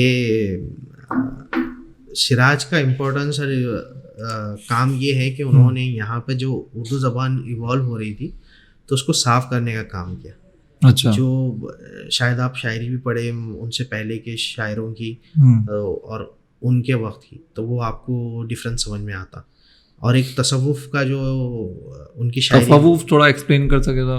देखिए तसव्वुफ बोले तो जो एक, अब मैं जितना पता है मैं बताता हूँ। कि एक जो इंसान को अपने मालिक से जो इश्क होता है, मतलब मौलाना रूमी जिस टाइप के शेर लिखते थे जो, हाँ, तो उस किस्म का जो अंदाज है उनका, हाँ, वो आपको सिराज की शायरी में मिलेगा। तो ये उसमें ये वाली जो गज़ल है वो काफ़ी ज़्यादा क्या कहेंगे मशहूर हुई, खबर है यूरेश, जो सिर्फ अली सेठी नहीं, अली सेठी से पहले भी अगर आप देखेंगे मेहदी तो मेहदी हसन वगैरह ये लोगों ने उसको गज़ल को पढ़ा है। उर्दू में भी जैसा अभी भी वो जो कल्चर है अभी है बाकी औरंगाबाद में उर्दू का, या फिर आपको लगता है अभी कि नहीं बिल्कुल बाकी, और अभी तो और नए शायर जो हमारे पास हैं तो वो, और जो अभी माशाल्लाह से अभी भी जो हयात है जितने शोरा, सलीम मुहिद्दीन साहब है और इनके ग्रुप के जितने भी लोग हैं, तो ये और जो नए अभी शायर है अहमद औरंगाबादी है, उसमें है ना फारूक भाई है, उसके बाद फारूक शमीम तो खैर ये तो पुराने, फारूक अहमद जो है, अच्छा, और मुसाब है, ये लोग जो है तो ये अभी ये पूरे नई जनरेशन में, लेकिन इनकी शायरी भी जो है तो ऐसी है कि वो अच्छे लोगों को टक्कर दे सकती है। हाँ, तो अभी वो जो बीच में कुछ हद तक वो चीज़ें थोड़ी क्या कहेंगे दब गई थी कह सकते हैं, या वो प्रोसेस रुक गया था, लेकिन अब फिर से वो एक माहौल सिटी में बन रहा है जिसकी वजह से जो एग्जिस्टिंग शोरा है उनकी शायरी भी निखर रही है, और साथ में नए लोग और उनके साथ जुड़ रहे हैं कि जिनको शायरी करना है लेकिन चीज़ें अच्छे से पता नहीं है, पर वो जो है तो अभी सीखना चाहते हैं और उर्दू ज़बान में शायरी करना चाहते हैं। उर्दू ज़बान का जो हम अभी तो कह सकते हैं कि जो डाउनफॉल आया था एक टाइम पे, या फिर उसको बाकी रखने के लिए हम क्या चीज़ें कर सकते हैं, क्योंकि अब अगर आप देखिए उर्दू स्कूल्स का भी उस मियार के नहीं रहे जो शायद आज से 10 या 20 साल पहले रहते, और आज मेरे को नहीं लगता कि कोई अगर जो खुद एजुकेटेड नहीं है लोग, जो जिसने खुद नहीं पढ़ा, वो भी अपने बच्चों को इंग्लिश मीडियम में डालने की कोशिश करे। इंग्लिश मीडियम में भी एसएससी से बोल के सीबीएसई फिर आईसीएसई में, तो ऐसे टाइम पे उर्दू ज़बान को बाकी रखने के लिए हम क्या कर सकते हैं? क्योंकि अगर किसी को ज़बान ही नहीं आती है तो हमारे पास ज़बान आना मतलब बोलते तहजीब आना, ज़बान से तहजीब है, तहजीब से आप है। जब तहजीब ही नहीं बचेंगी, कल्चर ही नहीं बचेगा, तो आपकी शख्सियत ही नहीं बचेंगी और आपका ना तारीख बचेंगी, क्योंकि आपको कुछ पता ही नहीं रहेगा उससे। तो क्यों जो भी लिखा भी सब है, जो कल्चर भी लिखा है, तहजीब भी लिखी हुई है पूरी, वो उर्दू ज़बान में या तो फिर फारसी में। फारसी में तो जैसे अब तो भूल ही गए, अभी शायद ही किसी को फारसी आती होंगी नई जनरेशन में। तो उर्दू का भी जो ऐसे हाल है, तो इसको हम, आपके पास कुछ अगर आइडिया हो कि हम इसको कैसे बाकी रख सकते हैं? देखिए, वो एक चीज़ तो ये है कि कुछ मेथड्स जो पुराने मेथड्स है वो तो कंटिन्यू करना पड़ेगा। जैसे कि ये हर चीज़ हम लोग जो कहते हैं कि नई जनरेशन के साथ चलना है, वो नए तौर तरीके के साथ चलना है, वो तो सही बात है। लेकिन जो जैसी कुछ पुरानी चीज़ें थी, जैसा कि अब हम लोग खुद रियलाइज़ करते हैं कि जो किताबें, रिसाले और कहानियों की किताबें, जो किताबचे आते थे, तो वो पढ़ने से कहीं ना कहीं ज़बान आपकी सही होती है। तो वो एक अच्छी प्रैक्टिस है कि वो आप, लेकिन उर्दू मीडियम बच्चे को उर्दू पढ़ना ही नहीं आ रही तो फिर कहाँ से पढ़ेगा? वो तो प्रॉब्लम है। अगर आप उर्दू मीडियम से नहीं है तो आप उसको ज़बान तो आपको बेसिक लैंग्वेज तो सीखना ही पड़ेगी। उसके लिए अलग अलग ग्रुप्स काम कर रहे हैं और अलग अलग फाउंडेशंस वगैरह है, उसमें पेड कोर्सेज हैं, फ्री कोर्सेज हैं। कुछ आपको लोग भी ऐसे मिल जाएंगे जो शौक़ी तौर पर सिखाने में इंटरेस्टेड रहते हैं। स्केल अप करना पड़ेगा बस ये चीज़ों को थोड़ा। तो वो बेसिक चीज़ तो वो है कि जैसा अगर आपको क्या कहेंगे जर्मनी में जॉब के सिलसिले में, पढ़ाई के सिलसिले में जाना है, तो आपको जर्मन सीखना है, अगर ये शर्त है तो आपको सीखना ही पड़ेगा। आप उसके अंदर कोई क्या कहेंगे, कोई ऐसी बात नहीं बोल सकते कि नहीं मैं नहीं सीख सकता, आपको कंपलसरी। तो अगर आपको ज़बान सीखना है तो वो आपको तो वो स्टेप से तो गुजरना पड़ेगा। अब उसके अंदर इंटरेस्ट कैसा पैदा करना, तो उसके लिए तो ये मेथड्स हो सकते हैं कि जो छोटी छोटी कहानियाँ, किताबें वगैरह है, इस तरह से शुरू कीजिए। या आपको अगर कुछ किस्से हैं, कुछ इस तरह की चीज़ें उसमें इंटरेस्ट है, तो वो वाला एक फाइंड आउट कीजिए। तो एक तो ये मेथड हो गया। दूसरा ये कि क्योंकि अब ज़्यादातर चीज़ें डिजिटल हो गई है, तो दूसरा तरीका ये हो सकता है कि लोगों में ऐसे ग्रुप्स काम करें जो लोगों में इंटरेस्ट पैदा करें। आप ऐसा कंटेंट बनाएं कि जिसको सुनने के बाद, देखने के बाद कहीं ना कहीं लोगों को ये रियलाइज़ हो कि नहीं, अच्छा उर्दू ज़बान सीखना चाहिए, और उसके साथ उसमें अवेयरनेस भी पैदा हो। आप क्या कहेंगे, जब लोगों को चीज़ें बताएंगे, जैसे कि अभी एक औरंगाबादी मुसाफिर के थ्रू हम लोगों ने किसी हद तक ये माइलस्टोन तो अचीव कर लिया है कि हम लोग हिस्ट्री को लोगों तक पहुंचाने की कोशिश कर रहे हैं। हाँ, यूट्यूब पे आप डॉक्यूमेंट्रीज देख सकते हैं। मुसाफिर ने तो वो काम कर लिया, जैसे अभी वो तो मेरे को लगता है वो तो कल्चर भी बन गया आपकी, थोड़ा बहुत उससे इन्वॉल्व ही है लोग, तारीख से तो इन्वॉल्व ही है यंगस्टर्स, उन्हें तो पहले तो कुछ पता ही नहीं रहता था। अब दूसरा जो हम लोगों ने अभी प्रोजेक्ट स्टार्ट किया है वो इंशाल्लाह है हमारा इरादा कि औरंगाबाद लिटरेचर फेस्टिवल, यानी इस तरह के कुछ फेस्टिवल्स जो ऑलरेडी अभी हो रहे हैं, नो डाउट के जो मुशायरे वगैरह, ये इस तरह के जो प्रोग्राम्स होते हैं, ये भी एक बहुत क्या कहेंगे अहम जरिया है, या एक बहुत अच्छा जरिया है कि लोगों के अंदर कल्चरल और लैंग्वेज को लेकर इंटरेस्ट पैदा किया जाए। तो उसमें आइडिया सबके अलग अलग हो सकते हैं ना, आपका आइडिया कुछ अलग हो सकता है, मेरा एग्जीक्यूशन आइडिया कुछ अलग हो सकता है। तो उसमें हम लोगों ने ये किया है कि एक फेस्टिवल का हम प्लान कर रहे हैं कि जहाँ पर कुछ हम लोग एक्टिविटीज़ करें। उसके अलावा उसके जो सोशल मीडिया प्लेटफॉर्म्स पे हम लोगों ने ये फेस्टिवल के आपके पास स्पॉन्सर है? अभी तो नहीं है, हमारे पास तो आ गया स्पॉन्सर, शेड 2। और शेड 2 अगर आपको पता नहीं होगा तो ये कोवर्किंग स्पेस है, और बहुत ही यूनिक कोवर्किंग स्पेस है। आप एंटर करते आपको समझ में नहीं आएगा कि ये औरंगाबाद में है या फिर अपने सिटी में, क्योंकि अंदर जाते ही ऐसा लगता है कि हम कोई बाहर जगह पे आ गए। और शेड के साथ साथ उनका एक दूसरा भी मकाम बोल के एक जगह है जहाँ पे लाइव इवेंट्स होते हैं, और वो फ्री में आर्टिस्ट को प्रोवाइड करते हैं, सपोर्ट करते हैं। मतलब बेसिकली ये कम्युनिटी है दोनों, मकाम और शेड।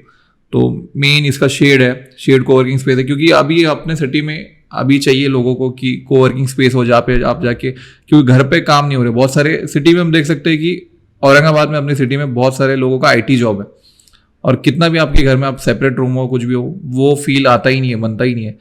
तो ऐसे अगर आपको लग रहा है कि आपको भी चाहिए स्पेस जहाँ पे आप काम कर सकते हो, तो आप शेड 2 में जा सकते हैं। हो गया हमारा एड। आप कंटिन्यू करें।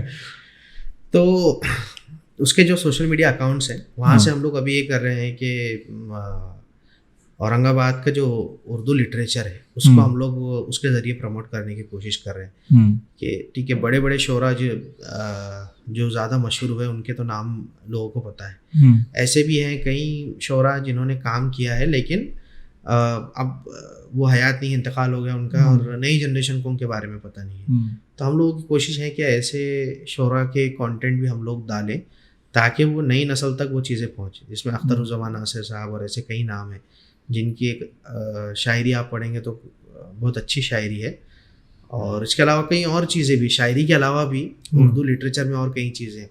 तो अभी हम लोग उसको कोशिश कर रहे हैं कि इंस्टाग्राम के थ्रू यंगस्टर्स में थोड़ा उसका अवेयरनेस पैदा हो, और साथ ही कुछ इस तरह के इवेंट्स हम लोग कराएं ताकि उर्दू ज़बान और उसके लिटरेचर और इस तरह की चीज़ों का इंटरेस्ट लोगों में पैदा हो, ताकि लोग उर्दू ज़बान सीखें और समझें। तो अगर कोई देख रहा है जो इंटरेस्टेड है स्पॉन्सरशिप देने के लिए उर्दू लिटरेचर फेस्टिवल के लिए, औरंगाबाद लिटरेचर फेस्टिवल के लिए, तो आप मुदस्सिर नदीम को कांटेक्ट कर सकते हैं औरंगाबाद मुसाफिर पे या उर्दू मिराज पे या औरंगाबाद लिटरेचर फेस्टिवल के पेज पे। लिंक हम शायद सबका दे देंगे डिस्क्रिप्शन में, तो वहाँ से आपको मिल जाएगा। दूसरी चीज़ भाई, जो यहाँ का औरंगाबाद के जो लोग हैं जो औरंगाबाद रह के फिर कहीं और चले जाते हैं, हिजरत कर लेते हैं, लेकिन वो औरंगाबाद उनके मतलब सबको अपने शहरों का रहता है, लेकिन आप जैसे देखेंगे कि इसमें इतना डाइवर्स अपने पास ये क्यों, क्या बोल सकते हो उसको, डाइवर्स खाना जो है अपना, जो टेस्ट है अलग अलग पूरा, उसका जो आपको हर चीज में उसमें मतलब वैरायटी मिल जाएगी। तो इसका कैसे, मतलब इतने ये डायनेस्टी आए इनकी वजह से है कि अलग अलग डायनेस्टी का अपना अपना कुछ पकवान था उसकी वजह से, और लोग मतलब नान खलिए से इतना ऑब्सेशन क्यों है औरंगाबाद के लिए? क्योंकि मैंने भी बहुत अभी जैसा रिसेंटली जाकिर खान को हमने नान खलिया खिलाया था, उनकी रील पोस्ट किया तो वो बहुत ज़्यादा वायरल हो गया। तो लोग जो औरंगाबाद की नहीं बोलते यार ये एक ही तुम्हारे पास डिश है उसको पकड़ के बैठे तुमने, और क्या है उसके अंदर, मतलब ऐसा दूसरे लोगों को तो पसंद नहीं आता। तो ये बाहर भी गया तो मेरे को प्रॉब्लम क्या होती है कि हमारे पास जो मसाले हैं ऐसा खाना मेरे को नहीं लगा कि बाहर कहीं मिलता है। जैसा 2-3 मैं आपको चीज़ें बोल देता हूँ, खट्टी दाल मेरे को नहीं लगता कि बाहर कहीं मिलते होंगे, और जो तरीके के हमारे पास अचार भी हो गए, या फिर जैसे हम बिरयानी भी हमारे पास अलग अलग टाइप की आपको मिल जाएंगी। जैसा मैं दिल्ली साइड या नॉर्थ में, तो वहाँ पे जो मुरादाबादी बिरयानी है तो वो तो खा ही नहीं सकते। हैदराबाद की बिरयानी थोड़ी लेवल पे बोल सकते कि हमारे पास भी, लेकिन हमारे पास जो सिटी में अलग अलग उसकी है, जैसा भी बारीक चावल की हो गई तो उसको बोलेंगे बीड़ की बिरयानी है, या फिर अलग अलग परभनी की ताहरी हो गई, ये हो गई। तो इतना डाइवर्सिफाई कैसे अपना खाना हो रहा हूँ उसमें, मतलब मैं भी आपको जितना मेरा ऑब्जर्वेशन है उतना ही बता सकता हूँ कि कुछ मसाले ऐसे हैं जो यहाँ की ख़ास पैदावार है। अच्छा, जैसा वो नानखली के उसमें आता है ज़्यादातर के जो चारे की चिरौंजी हम लोग इस्तेमाल करते हैं, वो ज़्यादातर इसी इलाके में उसकी पैदावार होती है। अच्छा। तो कुछ ऐसे मसाले हैं, प्लस जो पहले से मसालों को लेके जो ट्रेडिशन चलता आ रहा है चीज़ों को लेके, हाँ, तो मुझे लगता है कि उस वजह से भी यहाँ के लोगों को बड़ा मुश्किल हो जाता है बाहर के खाने एडजस्ट करने में।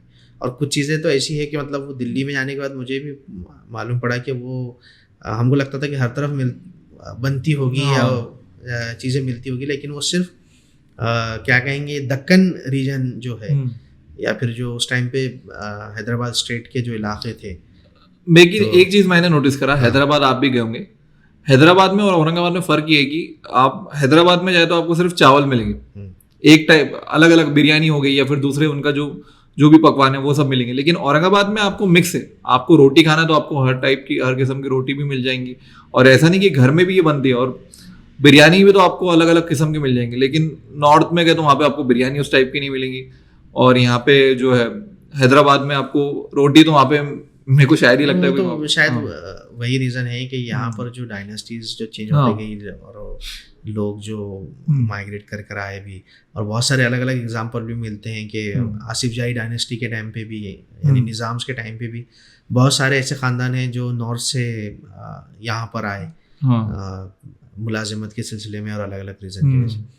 तो वहीदा नसीम ने भी मतलब अपनी किताब में लिखा है कि उस वजह से बहुत सारा नॉर्थ का कल्चर और वो जो चीज़ें हैं सारी वो यहाँ औरंगाबाद में, और फिर वक्त के साथ साथ वो यहाँ के टेस्ट और यहाँ का जो लोगों का मिजाज है शायद उस हिसाब से वो डेवलप हुई जो आज हमको यहाँ पर दिखती है। इसलिए कुजीन अपना इतना डाइवर्स। और ये आप खलिए का ब्रेक डाउन करो कि कहाँ से चालू हुआ, कैसे हुआ, और अभी तक बाकी क्यों है। मतलब ऐसे भी बहुत सारे डिश होंगे ना उस टाइम के कि जो उसके टाइम पे खाते थे लोग, और वहीं का वहीं फिर उसको थोड़े टाइम के बाद खत्म जो बहुत मशहूर थे ये वो ये है कि मोहम्मद बिन तुगलक ने जब कैपिटल शिफ्ट किया दिल्ली से दौलताबाद, तो उस वक्त जो है तो रास्ते में मुइज़ हाशमी साहब ने अपने एक आर्टिकल में भी लिखा है कि बुरहानपुर के पास जो है तो जब वो लोग रुके हुए थे तो वहाँ बुरहानपुर जो अपने महाराष्ट्र बॉर्डर पे, तो वहाँ पर जब खाने की ज़रूरत पेश आई तो जितने मसाले थे वो मसाले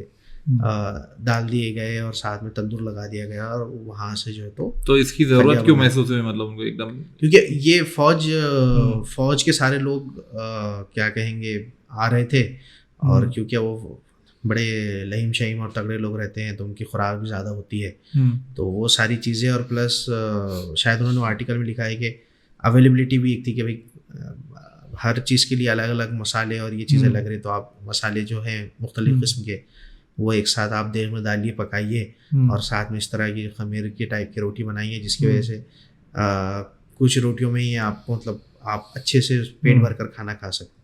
तो ये एक आसानी भी थी बनाने की और खाने की और बाकी सारी चीज़ों की, तो वहाँ से वो शुरू हुआ। लेकिन वो वक्त के साथ साथ उसके अंदर चीज़ें ऐड भी होती गई, कुछ चीज़ें हो सकता रिमूव भी हो गई, क्योंकि उसका एकदम ऑथेंटिक कोई डॉक्यूमेंट मेरी नज़र में तो आज तक क्या ये स्टोरी का नहीं है, मतलब नहीं आया। लेकिन जैसा मुइज़ साहब का मैंने जो जिक्र किया, या और कई ऐसे लोग हैं जिन्होंने आर्टिकल्स लिखे, या रफ़ा साहब ने भी किताब में अपने उसको थोड़ा बहुत एक्सप्लेन किया है।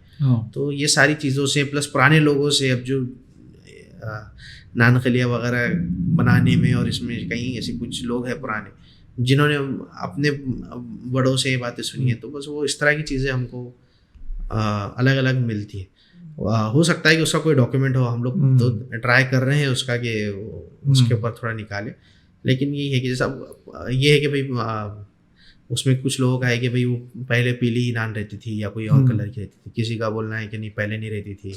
कुछ लोग कहते हैं कि वो क्योंकि निज़ाम का शाही कलर पीला था, अच्छा, तो उस वजह से उसको शायद वो इम्पोर्टेंस था वो ये पीले कलर कलर को, तो वो है। कुछ लोग कहते हैं कि वो नहीं, वो हल्दी का वो लगाते थे पानी ताकि रोटी ख़राब ना हो और इस तरह की चीज़ें।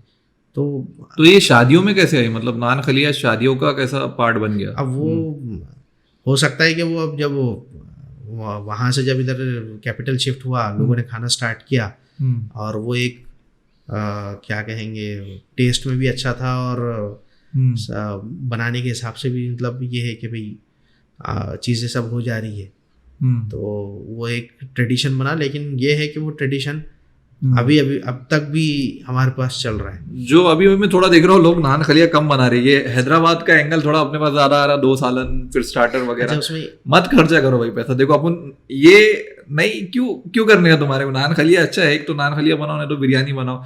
और नान खलिया में भी जो है, जो बाहर के लोग उनको बता दो, नान खलिया एक किस्म की नान होती है, ऐसी पुली हुई नान रहती है। बाहर का कोई बंदा एक भी नहीं खा पाएगा। हमारे पास लोग 2-2 3-3 शादियों में तो ऐसा हिल डुल के 4 तक डाल देते लोग। तो इसमें हमारे पास कल्चर है कि सिर्फ नान खलिया शादी में एक ही आइटम बनता है, जिससे अगर देखो कॉस्ट कटिंग भी बहुत होती है शादियों की।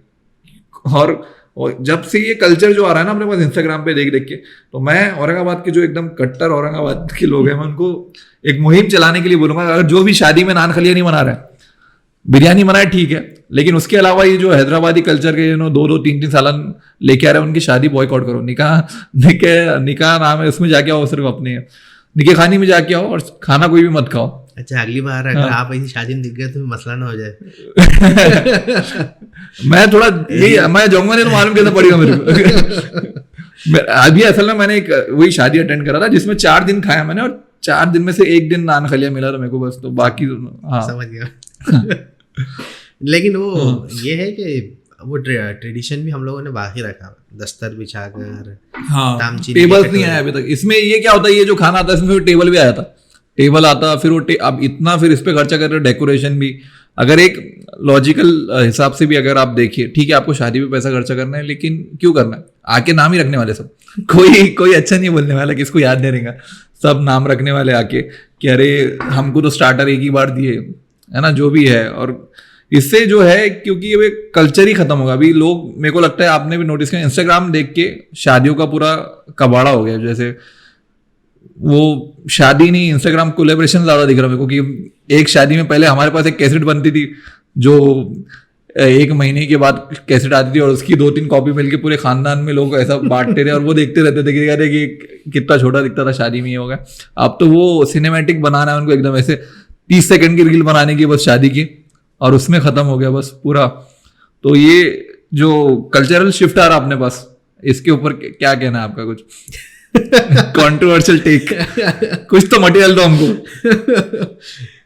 मेरा तो कुछ नहीं है, मेरी तो होगी शादी में तो एक ही हुई ना अभी। वो तुम्हारी एक हुए बाद मैं सवाल तुमसे पूछूंगा। अच्छा। क्या इरादा है रेहान? नहीं, मैं करके बड़ा देखो, मैं नान खलिया भी नहीं रखूंगा मेरी शादी में। मैं तो शादी करने वाला, अगर हुई कभी तो डिकाशन पे, कैफे निजामी पे दावत रहेगी। और मेरे को दूसरा क्या पूछना था, आपकी डिजाइन जो है जी, इसके अंदर एक हिस्टोरिकल वैसा भी, औरंगाबाद मुसाफिर का भी जो लोग है वो टिकट का है, और उसके अंदर एक मॉन्यूमेंट है शायद, 3 मॉन्यूमेंट। अच्छा, 3 मॉन्यूमेंट है। कौन से? असल में एक चीज ये है कि कुछ आर्टिकल, क्योंकि अब मेरा डिजाइनिंग फील्ड है तो वो हिसाब से बता रहा मैं, कि बहुत सारे आप डिज़ाइनर्स के आर्टिकल देखोगे तो उसमें मैक्सिमम डिज़ाइनर्स ऐसे होते हैं कि जिनको कोई एक ऐसी चीज़ की हॉबी होती है जहाँ से उनको डिज़ाइन इंस्पिरेशन मिलता है। फॉर एग्जांपल कोई टिकट कलेक्ट करता है, पोस्ट टिकट्स, तो वो पोस्ट टिकट्स भी आप पुराने देखोगे ना तो उसके अंदर डिटेल में डिज़ाइनिंग की होती है। ऐसी कई अलग अलग चीज़ें, किसी को वो कुछ आर्किटेक्चर के डिज़ाइंस का कलेक्शन का शौक रहता है, तो वो मैंने आर्टिकल वगैरह पढ़ा था, तो मैंने कुछ सैम्पल्स देखा टिकट्स वगैरह के, मेरे को वो डिटेलिंग वगैरह पसंद आई थी। और कहीं ना कहीं वो एक थोड़ा नॉस्टैल्जिक वाइब आपको देता है। हाँ, पोस्ट कार्ड्स, टिकट्स, ये सारी चीज़ें। अब चूंकि मेरा थीम ही थोड़ा नॉस्टैल्जिक और विंटेज था, तो मैंने कहा कि वो ठीक है, हम लोग टिकट का डिज़ाइन बनाते हैं। अब टिकट के डिज़ाइन में अगर आप देखोगे तो एक जनरली एक टिकट में ये होता है कि आपके पास एक कोई मेन कैरेक्टर या एलिमेंट रहेगा। आप कोई भी पोस्ट स्टैम्प्स अगर देखोगे, टिकट में पोस्ट स्टैम्प्स अगर देखोगे तो उसके ऊपर एक मॉन्यूमेंट या कुछ कैरेक्टर रहेगा, फिर उसका एक प्राइस लिखा हुआ रहता है, और एक अलग अलग ज़बान में कुछ इन्फॉर्मेशन रहेगी कि भाई वो टिकट किस बारे में है या फिर वो मॉन्यूमेंट किस चीज़ का है ना। तो ये एक बेसिक डिज़ाइन स्ट्रक्चर होता है। तो अब वो लेने के बाद तो ये था कि अब प्लेसमेंट कैसा होगा, तो उसमें ये किया कि 3 मॉन्यूमेंट्स है जो 3 अलग अलग डायनेस्टीज को डिफाइन करते हैं, जिसके अंदर क्या कहेंगे कि वो अगर आप ओवरऑल देखोगे तो उनका इन्फ्लुएंस एक रहा औरंगाबाद की हिस्ट्री को लेके। तो उसमें जो मिलते हैं वो बहमनी, मुगल और आसिफ जाही, तीनों को प्यार कर रहे हैं आप। तो एक मेरा पर्सपेक्टिव था वो देखने का। तो ये था कि भाई 3 अलग अलग उसके अंदर आपको मिले कि बहमनी जो सल्तनत थी वो पहली जो है तो यहाँ की दक्कनी सल्तनत जिसको कहते हैं, या दक्कनी मुस्लिम डायनेस्टी थी जो हसन गंगो बहमनी ने डिक्लेयर किया था, और उसी के लिए उन्होंने वो चार मीनार बनाया था। उसके बाद इसके अंदर दौलताबाद किले में, दौलताबाद में। अच्छा, उसके बाद आप देखोगे तो एक जो सबसे फेमस मॉन्यूमेंट हमारे पास है ताज ऑफ डेक्कन जिसको बोलते हैं, जो मुगल आर्किटेक्चर है, बीबी का मकबरा। और फिर एक था कि भाई उसके बाद जो डायनेस्टी रही वो आसिफ जाही या निज़ाम्स ऑफ हैदराबाद रहा, और फिर उसके बाद तो ख़त्म हो गया। तो उसके लिए फिर मैंने ये किया कि सेंटर में बीबी का मकबरा है, और चूंकि बीबी के मकबरे को 4 मीनारे हैं तो मैंने उसके अंदर 2 ही रखा हुआ है, और वो बाकी 2 क्योंकि विजुअल बैलेंस करना था डिजाइनर तो एक तरफ उसके फ्लो बनाने के लिए भी एक तरफ 4 मीनार है, और एक तरफ अब निज़ाम डायनेस्टी को बताने के लिए क्या, तो वो शाहगंज का जो क्लॉक टावर है। अच्छा, वो निज़ाम ने बनाया शाहगंज का, जो 6th निज़ाम था महबूब पाशा, उनके ज़माने में बना हुआ है। तो वो बैलेंसिंग प्लस क्या कहेंगे फ्लो डिफाइन भी है, बहमनी, मुगल, आसिफ जाही। अच्छा, सीरियल वाइज है, मकबरा और शाहगंज की घड़ी। अब बात आती है कि भाई वहाँ पे डिफाइन करने के लिए वर्ड क्या होगा, टिकट का प्राइस का कैसा रहेगा। तो डिफाइन करने के लिए वहाँ पर 3 ज़बानों में दक्कन लिखा हुआ है, इंग्लिश, उर्दू, हिंदी। अच्छा। और अब एक तरफ जब प्रॉब्लम आया कि जहाँ पे टिकट प्राइस रहता तो वहाँ पे मैंने MS-20 डाल दिया था, सिटी का कोड भी उसके अंदर कर दिया। तो वो थॉट प्रोसेस था उसके पीछे मुसाफिर का लोगो बनाने की। क्या आप वो करने, और दूसरा फिर अभी जैसा लिटरेचर फेस्टिवल का भी जो लोगो है तो वो वैसे ही है। उसका देखोगे तो मकई गेट है उसके अंदर जो सबसे खूबसूरत, और दिल्ली गेट और मकई गेट तकरीबन सेम है। और वो जो गेट का जो पार्ट है उसके अंदर आपको वो खलम की जो निब आती है वो दिखेगी, क्योंकि वो सिटी ऑफ गेट्स औरंगाबाद पहचाना जाता है। तो वो गेट भी आ गया, हिस्ट्री भी आ गई उसके अंदर, और वो जो गेट का जो कटआउट है वो वहाँ पर आपको पेन की निब दिखेगी जो लिटरेचर भी डिफाइन करता है। क्या डिटेलिंग। औरंगाबाद कॉमेडी क्लब का भी एक जो लोगो है वो डिजाइनर नहीं बनाया था, उन्होंने भी ऐसी हमको स्टोरी बनाई थी कि इसमें ये इधर वाला है ये एक लाफिंग फेस है, और इधर का कुछ, तो वो डिजाइनर भी यही है। इन्होंने, आप जितने भी मेरे मोस्टली पोस्ट देखेंगे, ये जो दिख रहा है आपको लिटरली का जो ये लोगो है ये भी मुदस्सिर नदीम ने बनाया। और ये जो मैं टी शर्ट पहन के बैठा हूँ हसल करो हसल नहीं, तो ये इनकी टी शर्ट है, ये डिजाइनर भी है। तो ये सुवेनियर वाला है नया सेक्शन, ये कैसे चालू और क्यों आपको इंटरेस्ट आया? ये असल में मुसाफिर पे हम लोग पेड एड्स नहीं लेते। अच्छा, मतलब यहाँ पर एक थोड़ा बिकाऊ नहीं आप? नहीं, वैसा नहीं है, बिकाऊ की बात नहीं है, लेकिन यहाँ पर जो एक जनरली ट्रेंड है, मतलब बिक सकते हैं आप 10 बार, वो डिपेंड करता है कीमत बताइए, कीमत पे डिपेंड करता है। तो यहाँ पर एक जनरली ट्रेंड है लोगों का है कि भाई सोशल मीडिया पर फॉलोअर्स बढ़ने के बाद, क्योंकि बिजनेस पर्सपेक्टिव से वो लोग देखते हैं कि पेड प्रमोशन स्टार्ट कर देते हैं। तो अभी तक आपने देखा होगा मुसाफिर पे तो कोई पेड प्रमोशन कहीं पे आपको नहीं दिखेगा। तो अब उसका अल्टरनेट था, क्योंकि अब हम लोग काम कर रहे हैं, अब जैसा हमारे प्रोजेक्ट्स बढ़ रहे हैं। अभी हाल में जो AI वाला वीडियो हम लोगों ने किया है, तो उसमें भी हमको अच्छा खासा उसके अंदर खर्चा लाइसेंसिंग के लिए लगाई आएगी। तो अब ये चीज़ें हम लोग कैसा हम लोग उसको मतलब वो आपको एक चाहिए था कि एक चैनल से आपको इसका सोर्स ऑफ इनकम, क्योंकि जा रहा ही है पैसा पूरा पॉकेट से जा रहा है, तो उसको सपोर्ट करने के लिए आपने सोविनियर वाला स्टार्ट किया। तो सोविनियर स्टार्ट किया, उसमें सबसे पहले बैच स्टार्ट किया था सिटी ऑफ गेट्स का। फिर वो आहिस्ता आहिस्ता बढ़ते बढ़ते कैलेंडर और ये सारी चीज़ें हुई। फिर उसके साथ अब क्योंकि उर्दू में भी इंटरेस्ट है तो औरंगाबाद सोविनियर्स का एक लिमिटेड ऑडियंस आ रहा था, तो उसके अंदर हम लोगों ने बहुत सारे प्रोडक्ट्स ऐड किए। बट फिर वो समझ में आया कि वो एक किसी पर्टिकुलर पेज को एसोसिएट नहीं कर सकते हम लोग, तो एक अलग से वेंचर हम लोगों ने स्टार्ट किया क्राफ्ट स्पैरो के नाम से। और अब उसमें हम लोग उस पर वर्कआउट कर रहे हैं कि भाई उसमें से जितना भी प्रॉफिट होगा तो एक पर्टिकुलर परसेंटेज ऐसा हो कि जिसमें हम लोग ये हमारे प्रोजेक्ट्स को रन कर सके, उर्दू मीरास, औरंगाबादी मुसाफिर, ये सारे। तो अल्हम्दुलिल्लाह 3 साल से हम लोग एजुकेशन एक्सपो में हमारा स्टॉल भी रहता है, एक एग्जीबिशन भी रहता है। तो अभी ये हो गया औरंगाबाद की पब्लिक से अल्हम्दुलिल्लाह बहुत अच्छा रिस्पांस मिल रहा है। और ये साल थोड़ा हम लोग इंशाल्लाह है कि थोड़ा उस चीज़ में ग्रो करेंगे ताकि वो थोड़ा डिपेंडेंसी सारे खर्चों की हम लोग यहाँ से कर सकें। एक एंगल ये कि अपने पास पुराने खदीम मस्जिद बहुत है जी औरंगाबाद में, तो उसमें एक शाहगंज की तो आपने पूरा डिटेल वीडियो बनाया है उसके ऊपर कि कैसे थे और कब से चल गई। अपना जो जामा मस्जिद है, जामा मस्जिद को लेके एक थोड़ा लोगों में कंफ्यूजन रहता है कि कुछ लोग बोलते हैं औरंगजेब आलमगीर ने बनाया, कुछ बोलते हैं कि अपने मलिक अंबर ने बनाया। एक मलिक अंबर बहुत इंटरेस्टिंग कैरेक्टर है, जिसको नहीं पता तो भाई ज़्यादा अच्छे से एक्सप्लेन करेंगे। कहाँ से लेके आए थे उनको, मलिक अंबर को? देखिए वो हबशी गुलाम थे। अच्छा, ठीक है। और वो यहाँ पर गुलाम की हैसियत से आए थे, लेकिन वक्त के साथ साथ उन्होंने अपनी स्किल्स वगैरह डेवलप की और सारे जो उनके ज़िंदगी के हालात रहे, तो फिर वो एक टाइम के बाद वो सरदार बन गए कि प्राइम मिनिस्टर बन गए, जिनकी इंडिपेंडेंट एक फौज थी। और फिर बाद में वो चूँकि अहमदनगर के निज़ाम शाही में वो प्राइम मिनिस्टर थे, गुलाम थे, सरदार बने। फिर वहाँ पर बाद में उन्होंने वो प्राइम मिनिस्टर बन गए। तो उन्होंने फिर बाद में जब मुगलों के हमले वगैरह हुए तो फिर वो अहमदनगर से उन्होंने दौलताबाद और फिर औरंगाबाद अपना कैपिटल शिफ्ट किया। और फिर यहाँ पर सिटी को पूरा उन्होंने अच्छे से डेवलप किया और बसाया। तो उन्हीं के ज़माने में उन्होंने मस्जिदें बनवाई थी, जो काली मस्जिद, काले पत्थर की बनी हुई थी, इसलिए उसको काली मस्जिद कहते हैं। आज भी शाह बाज़ार और सिटी चौक वगैरह इलाके में जो काली मस्जिदें मौजूद है वो दरअसल मलिक अंबर की बनाई हुई। तो उसी में से एक मस्जिद जो थी, वहीदा नसीम ने जो किताब में उनकी लिखा है कि 5 काली मस्जिदें उन्होंने बनाई थी औरंगाबाद में जी। तो उसमें से एक वो जो जामा मस्जिद है वो थी। और तो जामा मस्जिद काली मस्जिद थी पहले, मतलब काले पत्थर से बनी हुई है, सिर्फ डिफाइन करने के लिए उसको काली मस्जिद कहते हैं।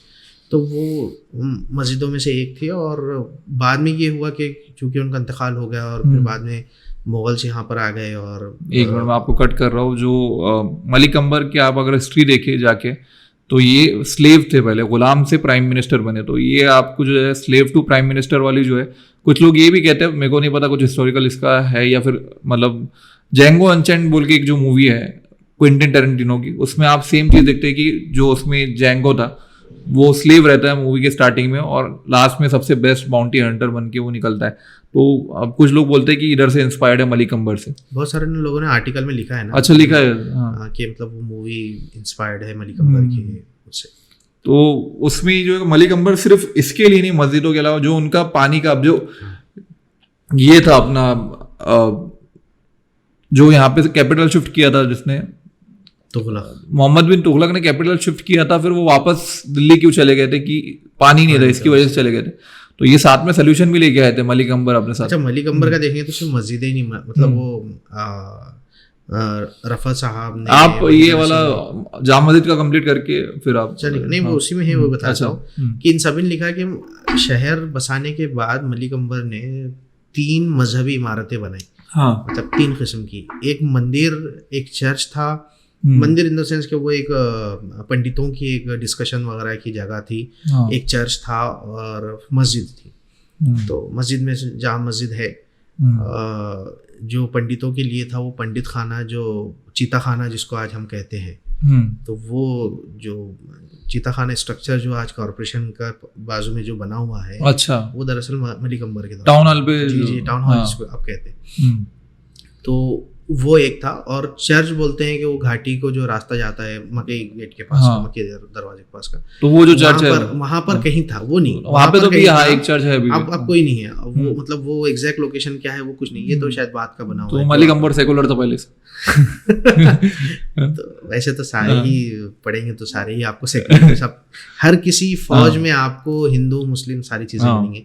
सुनहरी महल जो है तो दरअसल औरंगजेब के जमाने में जितने सरदार जो उनके साथ आए, पहाड़ सिंह और ये जय सिंह वगैरह, ये सारे लोग, तो वो वहाँ पर उनको जो उनकी जो जगह थी उनके दौर में वो सुनहरी महल बना हुआ है। अच्छा, खैर तो वैसे तो हर किसी के जमाने, उस जमाने में तो वो जय सिंह से जय सिंहपुरा बना है। जी जी, जय सिंह से जय सिंह, पहाड़ सिंह से पहाड़ सिंहपुरा, हत्ती सिंह एक थे तो हत्ती सिंहपुरा, इस तरह से। अच्छा। 52 पुरे भी थे। जो दरवाजों का आपने पूछा तो 52 दरवाजों का एक कंसेप्ट मिलता है। 52 पुरे के तो नाम भी मिलते हैं, नवाबपुरा, बाईजीपुरा है ना, हत्ती सिंहपुरा, ये सारी चीजें। हत्ती सिंहपुरा का वो आपको ले जाके बताना समझ में नहीं आया। तो जाम मस्जिद आप बोले थे औरंगजेब, तो ये मलिक अंबर ने 3 मजहबी इमारतें बनाई, ठीक है। तो वहाँ पर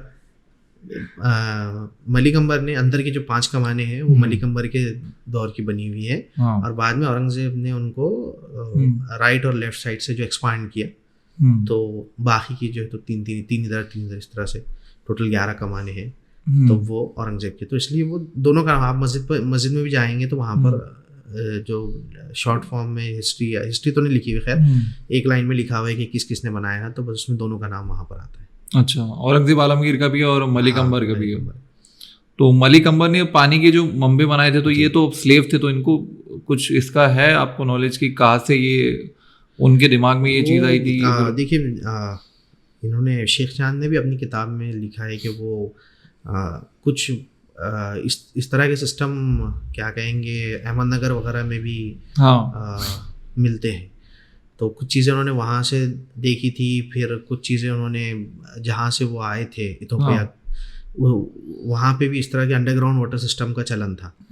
तो ये सारी चीज़ें देखकर उन्होंने यहाँ पर एक सिस्टम बनाया जो सोंगी इलाके से नहरें आती थी, और यहाँ पर उसको प्योरिफिकेशन वगैरह करके ताज होटल के सामने वो था, और वहाँ से फिर जो तो पूरे सिटी में उसको डिस्ट्रीब्यूट किया जाता था।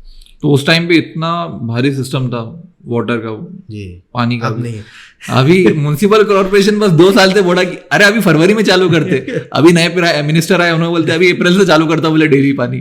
जिसको नहीं पता, यहाँ पे 15 दिन में एक बार पानी आता औरंगाबाद में। हमारा स्मार्ट सिटी है ये। ये महाराष्ट्र का टूरिज्म कैपिटल है। हमारे पास 6 मिनिस्टर है, 5-6 मिनिस्टर है। अभी बन जाएंगे, एक आदमी को 3-3 पोस्ट दे रहे, तो वो भी काउंट करेंगे ना, 3 पोस्ट तो काउंट करेंगे ना उसकी। तो अभी बोले ऐसा 2 साल से कि पानी आएगा। हाँ, तो देखते अभी आता है। पाइपलाइन, हर बार पाइपलाइन फूट जा रही है। तो पाइपलाइन बनाओ, कुछ और बनाओ, ठीक है। दूसरा एक वो चीज पूछना है कि अब कई लोग अभी थोड़ा रिसेंट में भी क्वेश्चन ये बहुत आ रहा है कि औरंगजेब आलमगीर की खबर औरंगाबाद में क्यों और महाराष्ट्र में क्यों है ऐसे? मतलब वो तो बाकी सब जो है उनके भाई हो गए या फिर उनकी फैमिली होगी, उनका यहाँ पे दूर दूर तक कुछ उनसे पहले की जो फैमिली है कुछ यहाँ पे महाराष्ट्र में है नहीं, तो एकदम से इनकी यहाँ पे। देखिए, वो आप अगर वहाँ पर खुल्दाबाद में चले जाए तो आपको सारी चीज़ें आसानी से मिल जाएगी।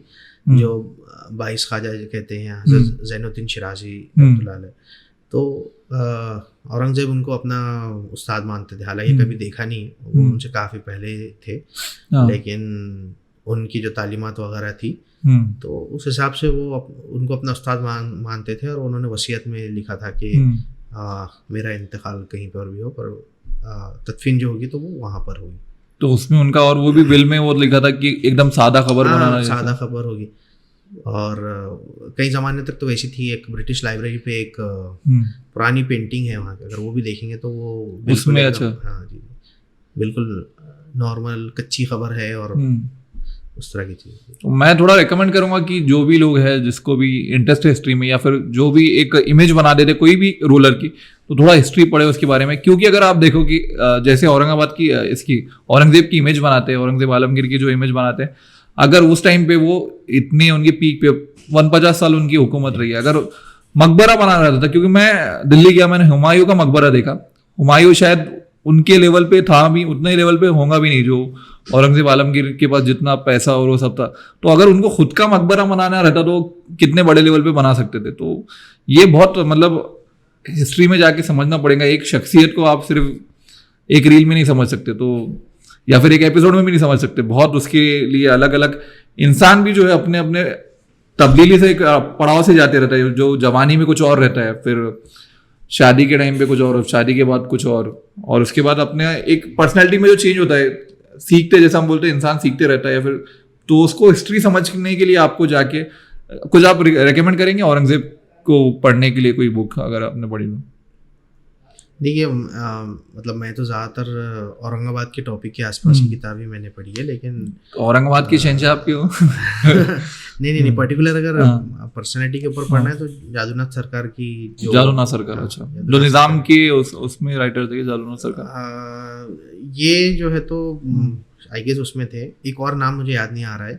तो दो लोगों ने किताब, इनका तो बहुत मतलब वो पूरा लाइफ टाइम पे है वो, तो काफ़ी वॉल्यूम्स वगैरह ज़्यादा है उसके अंदर, तो वो पढ़ सकते हैं। इंग्लिश में भी है, उर्दू में अगर पढ़ना है तो उसमें फिर औरंगाबाद के कॉन्टेक्स्ट में वहीदा नसीम है, डॉक्टर रफत कुरैशी है, खिजर सर है, और कुछ पुराने आर्टिकल्स हैं या कुछ पुरानी किताबें भी हैं जो निज़ाम पीरियड की है, या गैजेट भी है। गैजेट में भी बहुत सारी चीज़ें आपको मिल जाएगी। तो ये सारी चीज़ें हैं उसके अंदर। तो आप जोक्स कैसे लेते? देखो भाई, मेरे को इलेक्शन में खड़े नहीं रहने का। मैं तो सबके ऊपर जोक्स आता है, तो थोड़ी किसी पॉलिटिशियन के ऊपर करेंगे। डिपेंड करता हो तुमको कितना काम है मेरे से। हमारा बॉन्डिंग बहुत नेक्स्ट लेवल पे। ये तो आज क्योंकि वो जो उनका अभी पॉडकास्ट ले रहे हैं तो, या फिर इंटरव्यू ले जो भी ले रहे हैं, तो उनका जो कैरेक्टर है वो इसलिए इस टाइप का है। हमारा जो एक्चुअल बॉन्ड इसलिए नहीं दिख रहा है क्योंकि हिस्ट्री पे ज़्यादा बात हो रही है, और हिस्ट्री में कैसा है कि वो एक क्या बोलेंगे उसको, एक सिंसियरिटी और डिसिप्लिन मेंटेन रखना चाहिए, वरना फिर लोग उसको सीरियस नहीं लेते। तो इसलिए वो उनका ऐसा नहीं। तो हम पहली बार जब मिले थे 2019 में मिले थे, शायद 19 या 20 में मिले थे। कारोबार का 2nd ईयर एनिवर्सरी था, वहां पे हम पहली बार मिले थे। कारोबार एक कोवर्किंग स्पेस था, अपने सिटी का पहला कोवर्किंग स्पेस था, लेकिन अब बंद हो गया। अभी सिर्फ है शेड 2 जो है ये सिटी का सबसे बड़ा कोवर्किंग स्पेस कम्युनिटी है। तो और वो हमारे स्पॉन्सर भी है। मैं इसलिए नहीं बोला वो हमारे स्पॉन्सर है, मेरे को याद आ गया ऐसे, इसलिए बोला। तो शेड 2 पे आप विजिट कर सकते हैं। तो हमें बता रहा था कारोबार पे हम मिले थे। और अगर जो मेरे को लोग पहचानते हैं, मैं थोड़ा ऐसे पहले मेरा इमेज चेंज हुआ, ऐसा 6 महीने में इमेज क्लीनिंग हुआ मेरा। और वो इसलिए हुआ कि एक तो दूसरा रीजन है, वो अभी रीजन नहीं बताता मैं आपको। एक जो दूसरा रीजन ये बन रहा है क्योंकि कुछ भी मैं कांड करता था, फिर वो इनके ऊपर आता था कि अरे तुम्हारे दोस्त को समझाओ बोल। तो मैंने अभी बंद कर दिया था ये सब लफड़े करना, तो ये भाई की वजह से बंद करा मैंने। और दूसरा, इनके ऊपर जो कर सकते लेकिन मेरे को थोड़ा काम बाकी इनसे। तो एक जो कि इनके ऊपर ये करेंगे कि लेकिन थोड़ा कंट्रोवर्शियल हो जाएगा, कंट्रोवर्शियल नहीं करने का अपने को। तो जोक बाद में सोचता तुम्हारे ऊपर है। मैं 2-4 लिखे हुए, लेकिन मेरे 2 ही दोस्त हैं, एक इधर बैठे हुए और एक इधर बैठा है। तो इन पे भी जोक कर दूंगा मैं, फिर तो मेरे पास बचेंगे नहीं कोई। ऐसे 2 कंधे जरूरी है। इसके बाद पॉडकास्ट ही नहीं आएगा। हाँ ठीक है, लिटरली का लोगो गायब हो जाएंगे ऐसे।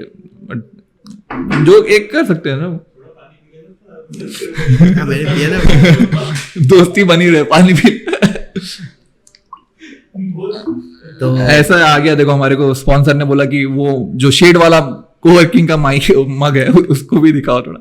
नहीं, स्पॉन्सर ने नहीं बोला, मेरे को पेमेंट लेना स्पॉन्सर से भी, तो दिखाना पड़ेगा उसको। तो शुक्रिया दोस्तों। तो ये था औरंगाबादी मुसाफिर का पहला पॉडकास्ट रेहान अली के साथ। इंशाल्लाह अगले पॉडकास्ट में मुलाकात होगी। ठीक है।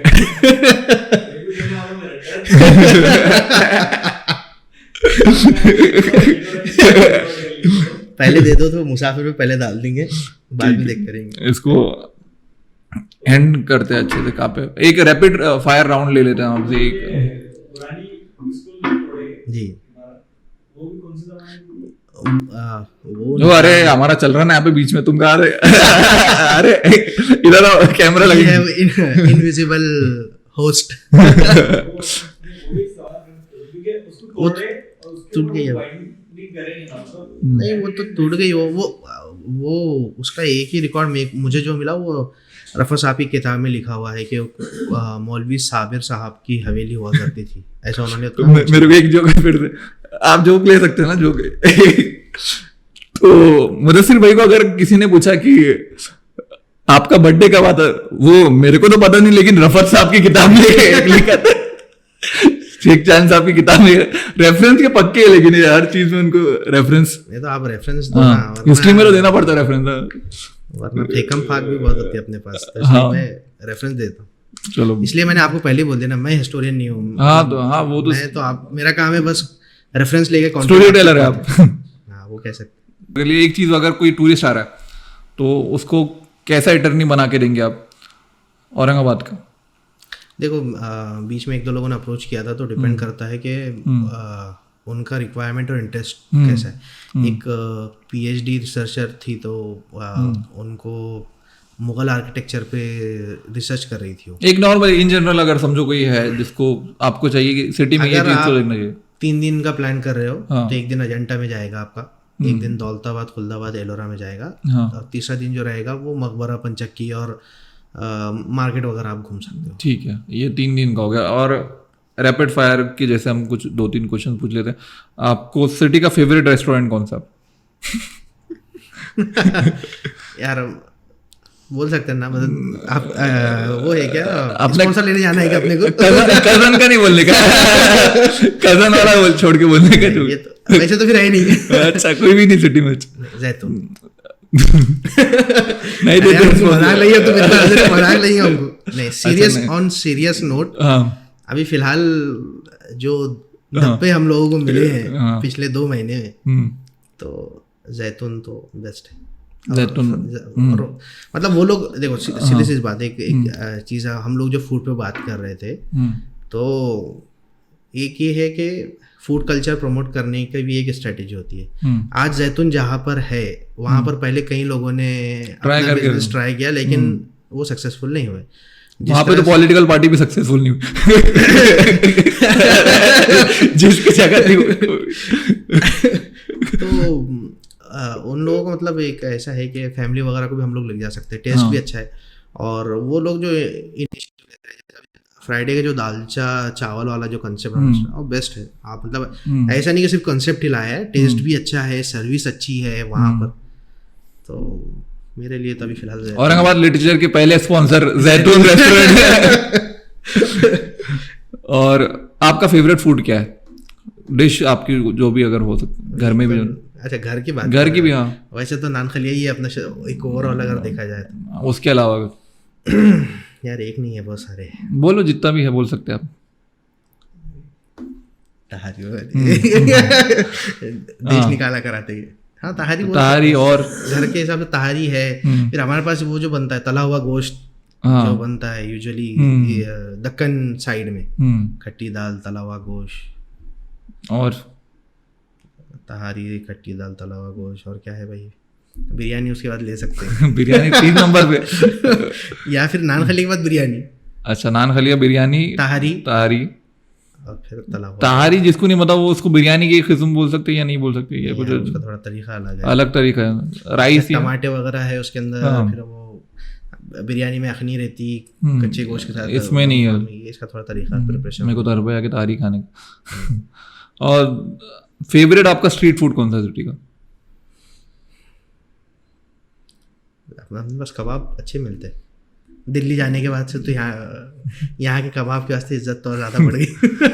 जो भी मतलब नॉन औरंगाबादी जिनको अगर यहाँ तक देख रहे तुम्हारा इंटरेस्ट है, तुम्हारे पास कबाब नहीं बन रहे। देखो तुमको कबाब खाने का औरंगाबाद में कोई भी गली में जाके कबाब खा लो तुम। दिल्ली वाले गालियाँ देने वाले दे दो दिल्ली वाले। एक तो पहली बात, दिल्ली वाले आए तो वापस चले जाएंगे अब तुगलक के एक्सपीरियंस के साथ। तो और आपका हो गया स्ट्रीट फूड, कश्मीरी तो नहीं बोले ना? अभी तक एक ही बार मिला। अच्छा, तो एक फेवरेट स्पॉट नहीं कोई ऐसा उसका? नहीं, अपने पास असल में ऐसा है कि सब जगह अलग अलग कबाब सबका अलग अलग टेस्ट है। जो पहले स्पॉन्सरशिप दिया वो अच्छा। हाँ वो अच्छा। उसके बाद फूड हो गया और चाय। हाँ फेवरेट चाय का क्या? चाय बुड्डी लाइन। बुड्डी लाइन में कहाँ पे? सलीम। सलीम और सागर के समोसे। सागर के समोसे। हाँ बस ऐसा चाय लेने का। रमजान भी आ रहा है, 1 महीने के बाद रमजान भी है। हाँ शहरी में बस समोसे डाल के। समोसे भी हमारा ही कंसेप्ट है ये समोसे का क्या है? पाए भी तो अपने नाश्ते में पाए भी है ना। ये समोसे का क्या चीज है मेरे को बताइए। अभी जो दिखते हैं ना खारी, दूसरे लोगों को खारी मालूम, जैसा नॉन औरंगाबादी समोसा एक चीज आती है हमारे पास ऐसा त्रिकोणी कलर का नहीं, त्रिकोण शेप में आता है। नॉर्थ साइड में शायद उसको मैंने 1-2 बार देखा था, पापे वगैरह कुछ ऐसा बोलते हैं, मिलते हैं पापे में। अच्छा मैं कश्मीर में गया था, ऐसा कुछ अपने कौन सा ऐसे थे ना खासा वो कुछ गोल। हाँ हमको पूरा सेम एक तो पराठे के साथ इधर था 40 फुटा रोड पे दिल्ली में, वहाँ पे एक बेकरी थी पुरानी, तो वहाँ पे वैसा कुछ दिखा था चीज, तो पापे बोलते थे वो लोग उसको। अच्छा पापे बोल, ठीक है। हाँ वो समोसे के जैसे हमने एकदम सेम टेस्ट खा के देखे, लेकिन वो पराठे वाले उसमें था, उसको ही वो गरम करके देते थे, तो अपन जैसा डुबाने के बाद समोसा जैसा वैसा हो जाता। तो चाय भी हो गई, समोसा भी हो गया आपके, और उसके बाद फिर क्या बचा? नाश्ता आपने पाए खा के पसंद है। दिल्ली गेट के भी अच्छे हैं, शाहगंज के भी अच्छे हैं। तो वो ऐसा एकदम ऐसा वो ऐसे चल रहे, कोई भी स्पॉन्सरशिप दे सकता है। नहीं यार, अब जहाँ के अच्छे तो बिल्कुल। फेवरेट स्पॉट कौन सा आपको, जहाँ पे ऐसा टेंशन आता, स्ट्रेस आता, वो तो ऑफिस का काम आ रहा है कि अली भी फोन कर रहा है, साहिल भी फोन कर रहा है, दोनों काम पे लगा रहे, तो जब तुम्हारे को एकदम स्ट्रेस फ्री होने के लिए कौन सी स्पॉट है आप? खुलदाबाद। अभी बहुत दिनों से गया नहीं, पहले ऐसे होता था, ज्यादा ऑफिस का काम रहा तो एक कोई स्पॉट उसमें खुलदाबाद में ऐसा पर्टिकुलर? ज्यादातर तो मैं वो 21 खाजा या 22 खाजा ज्यादातर, वो स्पॉट एकदम सुकून वाला है, वहाँ मस्जिद वगैरह भी है, वहाँ पर आप, और वो जो कमाने हैं बनी हुई, वहाँ पर जाकर बैठ जाओ तो मस्त है। ठीक है। एक वो वहाँ पे जो वो है अपना क्या बोलते, तो एक मॉन्यूमेंट है जिसमें जो खबर मकबरा है, हाँ। लेकिन उसके अंदर है ही नहीं कोई। हाँ वो क्या है? सल्तनत उस्मानिया के जो आखिरी सुल्तान थे अब्दुल मजीद II, हाँ, तो उनके लिए प्रपोज टोम बनाया गया था, वो उनको औरंगाबाद में। हाँ यहाँ पे खुलदाबाद में। असल में उनकी जो बेटी थी वो निज़ाम की बहू थी। अच्छा। तो उस वजह से ये हुआ कि उनकी बेटी का इरादा था कि यहाँ पर दफन किया जाए, तो उनके ज़िंदगी में ही वहाँ पे मकबरा और वो सारी प्लानिंग हुई थी। बट उसके बाद जो ऑटोमन एम्पायर जिस तरह से ख़त्म हुई और सारी चीज़ें हुई, तो फिर वो उनका इंतकाल होने के बाद उनको मदीना में तदफीन कर दिया गया, लेकिन वो स्ट्रक्चर आज भी मौजूद है।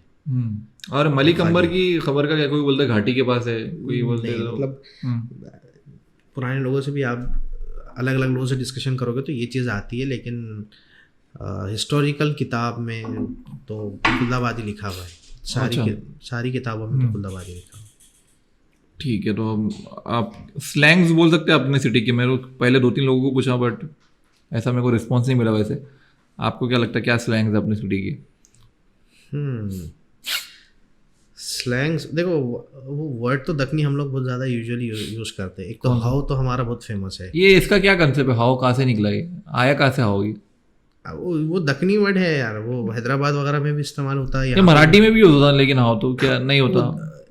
असल में दक्कनी यहाँ का देखेंगे तो दक्कनी तो जैसा उर्दू को बोलते हैं ना कि अलग अलग ज़बानों से उर्दू बनी, दक्कनी का भी अगर आप देखें तो उसमें आपको मराठी के लफ्ज़ भी मिलेंगे, कन्नड़ा के भी मिलेंगे, और फिर उर्दू के भी मिलेंगे, क्योंकि ये पूरा रीजन जो जिस हिसाब से है, तो उस हिसाब से आपको ये मिक्स वर्ड मिलेंगे। हाँ नक्को और नक्को, काईकू, हाँ। किन्ने, पहले किन्ने बहुत बोलते थे लोग, थोड़े दिन के बाद हाउ को भी गौटी कर देंगे। तो वो पुरानी जहाँ तक मेरा ख्याल है वो पुरानी जो दक्कनी शायरी आप कुली कुतुब शाह के ज़माने की जो पढ़ेंगे ना, तो वो उसमें आपको ये बहुत सारे ऐसे वर्ड्स मिल जाएंगे, दक्कनी वर्ड्स। अच्छा। जो अभी तक मतलब 1 जनरेशन 2 जनरेशन पीछे भी अगर आप थोड़ा रिवाइज करें तो हम लोगों को सिटी में भी सुनने को मिलता। नहीं वो मेरे को याद है, जैसा तुम्हारे घर में कभी गया तो तुम्हारे को जो चिल्लाते अजी क्या उजाड़ पोट्टा है, कभी भी निकल के चल जा रहा कहीं। नहीं अभी नहीं बोले घर पे तुम्हारे को ना क्या उजाड़ पोट्टे के साथ चले जाता कभी भी। तो स्लैंग्स भी हो गए। नहीं, पहले बोलते थे। अच्छा, झिपरा पोटा। आपने बाल काट दिया। आप बाल काट दिया। ठीक है, मेरे को लगता है अभी हो गया ऑलमोस्ट। ख़त्म करते फिर। ये बहुत अच्छा लगा मेरे को भाई के साथ पॉडकास्ट करके। सबसे हमारे पहले गेस्ट होने वाले थे, लेकिन वो बोले कि देखो तुम पहले करके देखो कितना लंबा जाता है, देखते हो उसके बाद। और स्पेशल एपिसोड है बहुत, क्योंकि ये मेरे को बहुत टाइम से करना था, प्लस स्पॉन्सर भी आ गए। ये तो मेरा ज़रूरी हो गया था। हाँ, ज़रूरी हो गया था। ये वाला हमारे शेड 2 कोवर्किंग स्पेस हमारे स्पॉन्सर है। तो और दूसरी बात कि जैसे मैं बताया कि हमारा बहुत क्लोज बॉन्ड है, तो बस उसी के हिसाब से आप लोग को अगर ये एपिसोड अच्छा लगा हो तो आप औरंगाबाद मुसाफिर का यूट्यूब चैनल सब्सक्राइब कर सकते हैं, इंस्टाग्राम पे फॉलो कर सकते हैं उनको। इनका पर्सनल पेज है शेख मुदस्सिर नदीम डैट औरंगाबादी का है, वो फॉलो कर सकते हैं। अगर उर्दू में ज़्यादा इंटरेस्ट है आपको तो उर्दू मिराज को फॉलो कर सकते हैं। ये सिटी बेस्ड नहीं है, मतलब इसमें आपको ऑल ओवर उर्दू का मिलेगा। और आपको मर्चेंडाइज की अगर आप फ़ैन है, आपको अगर ये टी शर्ट अच्छी लग रही है तो ये आप क्राफ्ट पैरो से ऑर्डर कर सकते हैं। और अगर आपको ऐसे लोगो पसंद आ रहे हैं तो आप मुदस्सिर नदीम को जाकर डायरेक्ट कांटेक्ट कर सकते हैं और कुछ भी उनसे मंगवा सकते हैं। और अगर आपको स्पेस चाहिए तो आप शेड 2 में जा सकते हैं। स्पॉन्सर नहीं मांगना उनसे, वो हमको दे दिया उन्होंने। और ठीक है, तो फॉलो करो और इनके सबके डिस्क्रिप्शन में लिंक चले जाएंगे आपको। Thank you for watching this, bye. शुक्रिया। क्या वो ड्रोन वाले वीडियो क्यों नहीं आ रहे होंगे? मैंने वो जोक में ना वही करने वाला था मैं, फिर मैं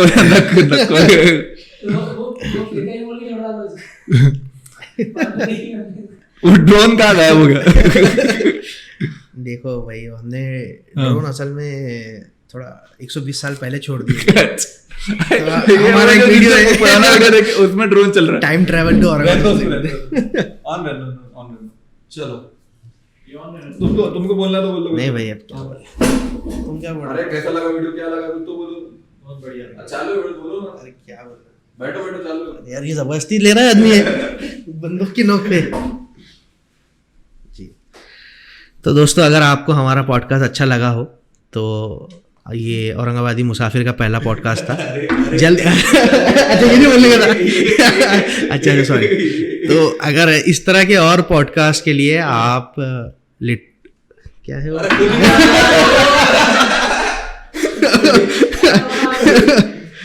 तो आप ये लिटरली को सब्सक्राइब करें। और हाँ, लिटरली कैसा है सही बोल रहे हो, सही डाल सकते हो। अच्छा, हाँ नहीं सही, नहीं तो अपन ब्लॉगर्स में भी डालेंगे। आधे पैसे मिले थे ना, तो इसलिए लिटरली। पूरे पैसे मिलते तो लिटरली अनफिल्टर्ड। ठीक है, तो अगर आपको इस तरह के अगर पॉडकास्ट देखना है, सुनना है, तो लिटरली अनफिल्टर्ड के यूट्यूब चैनल और इंस्टाग्राम को सब्सक्राइब और फॉलो करें। शुक्रिया। चलो।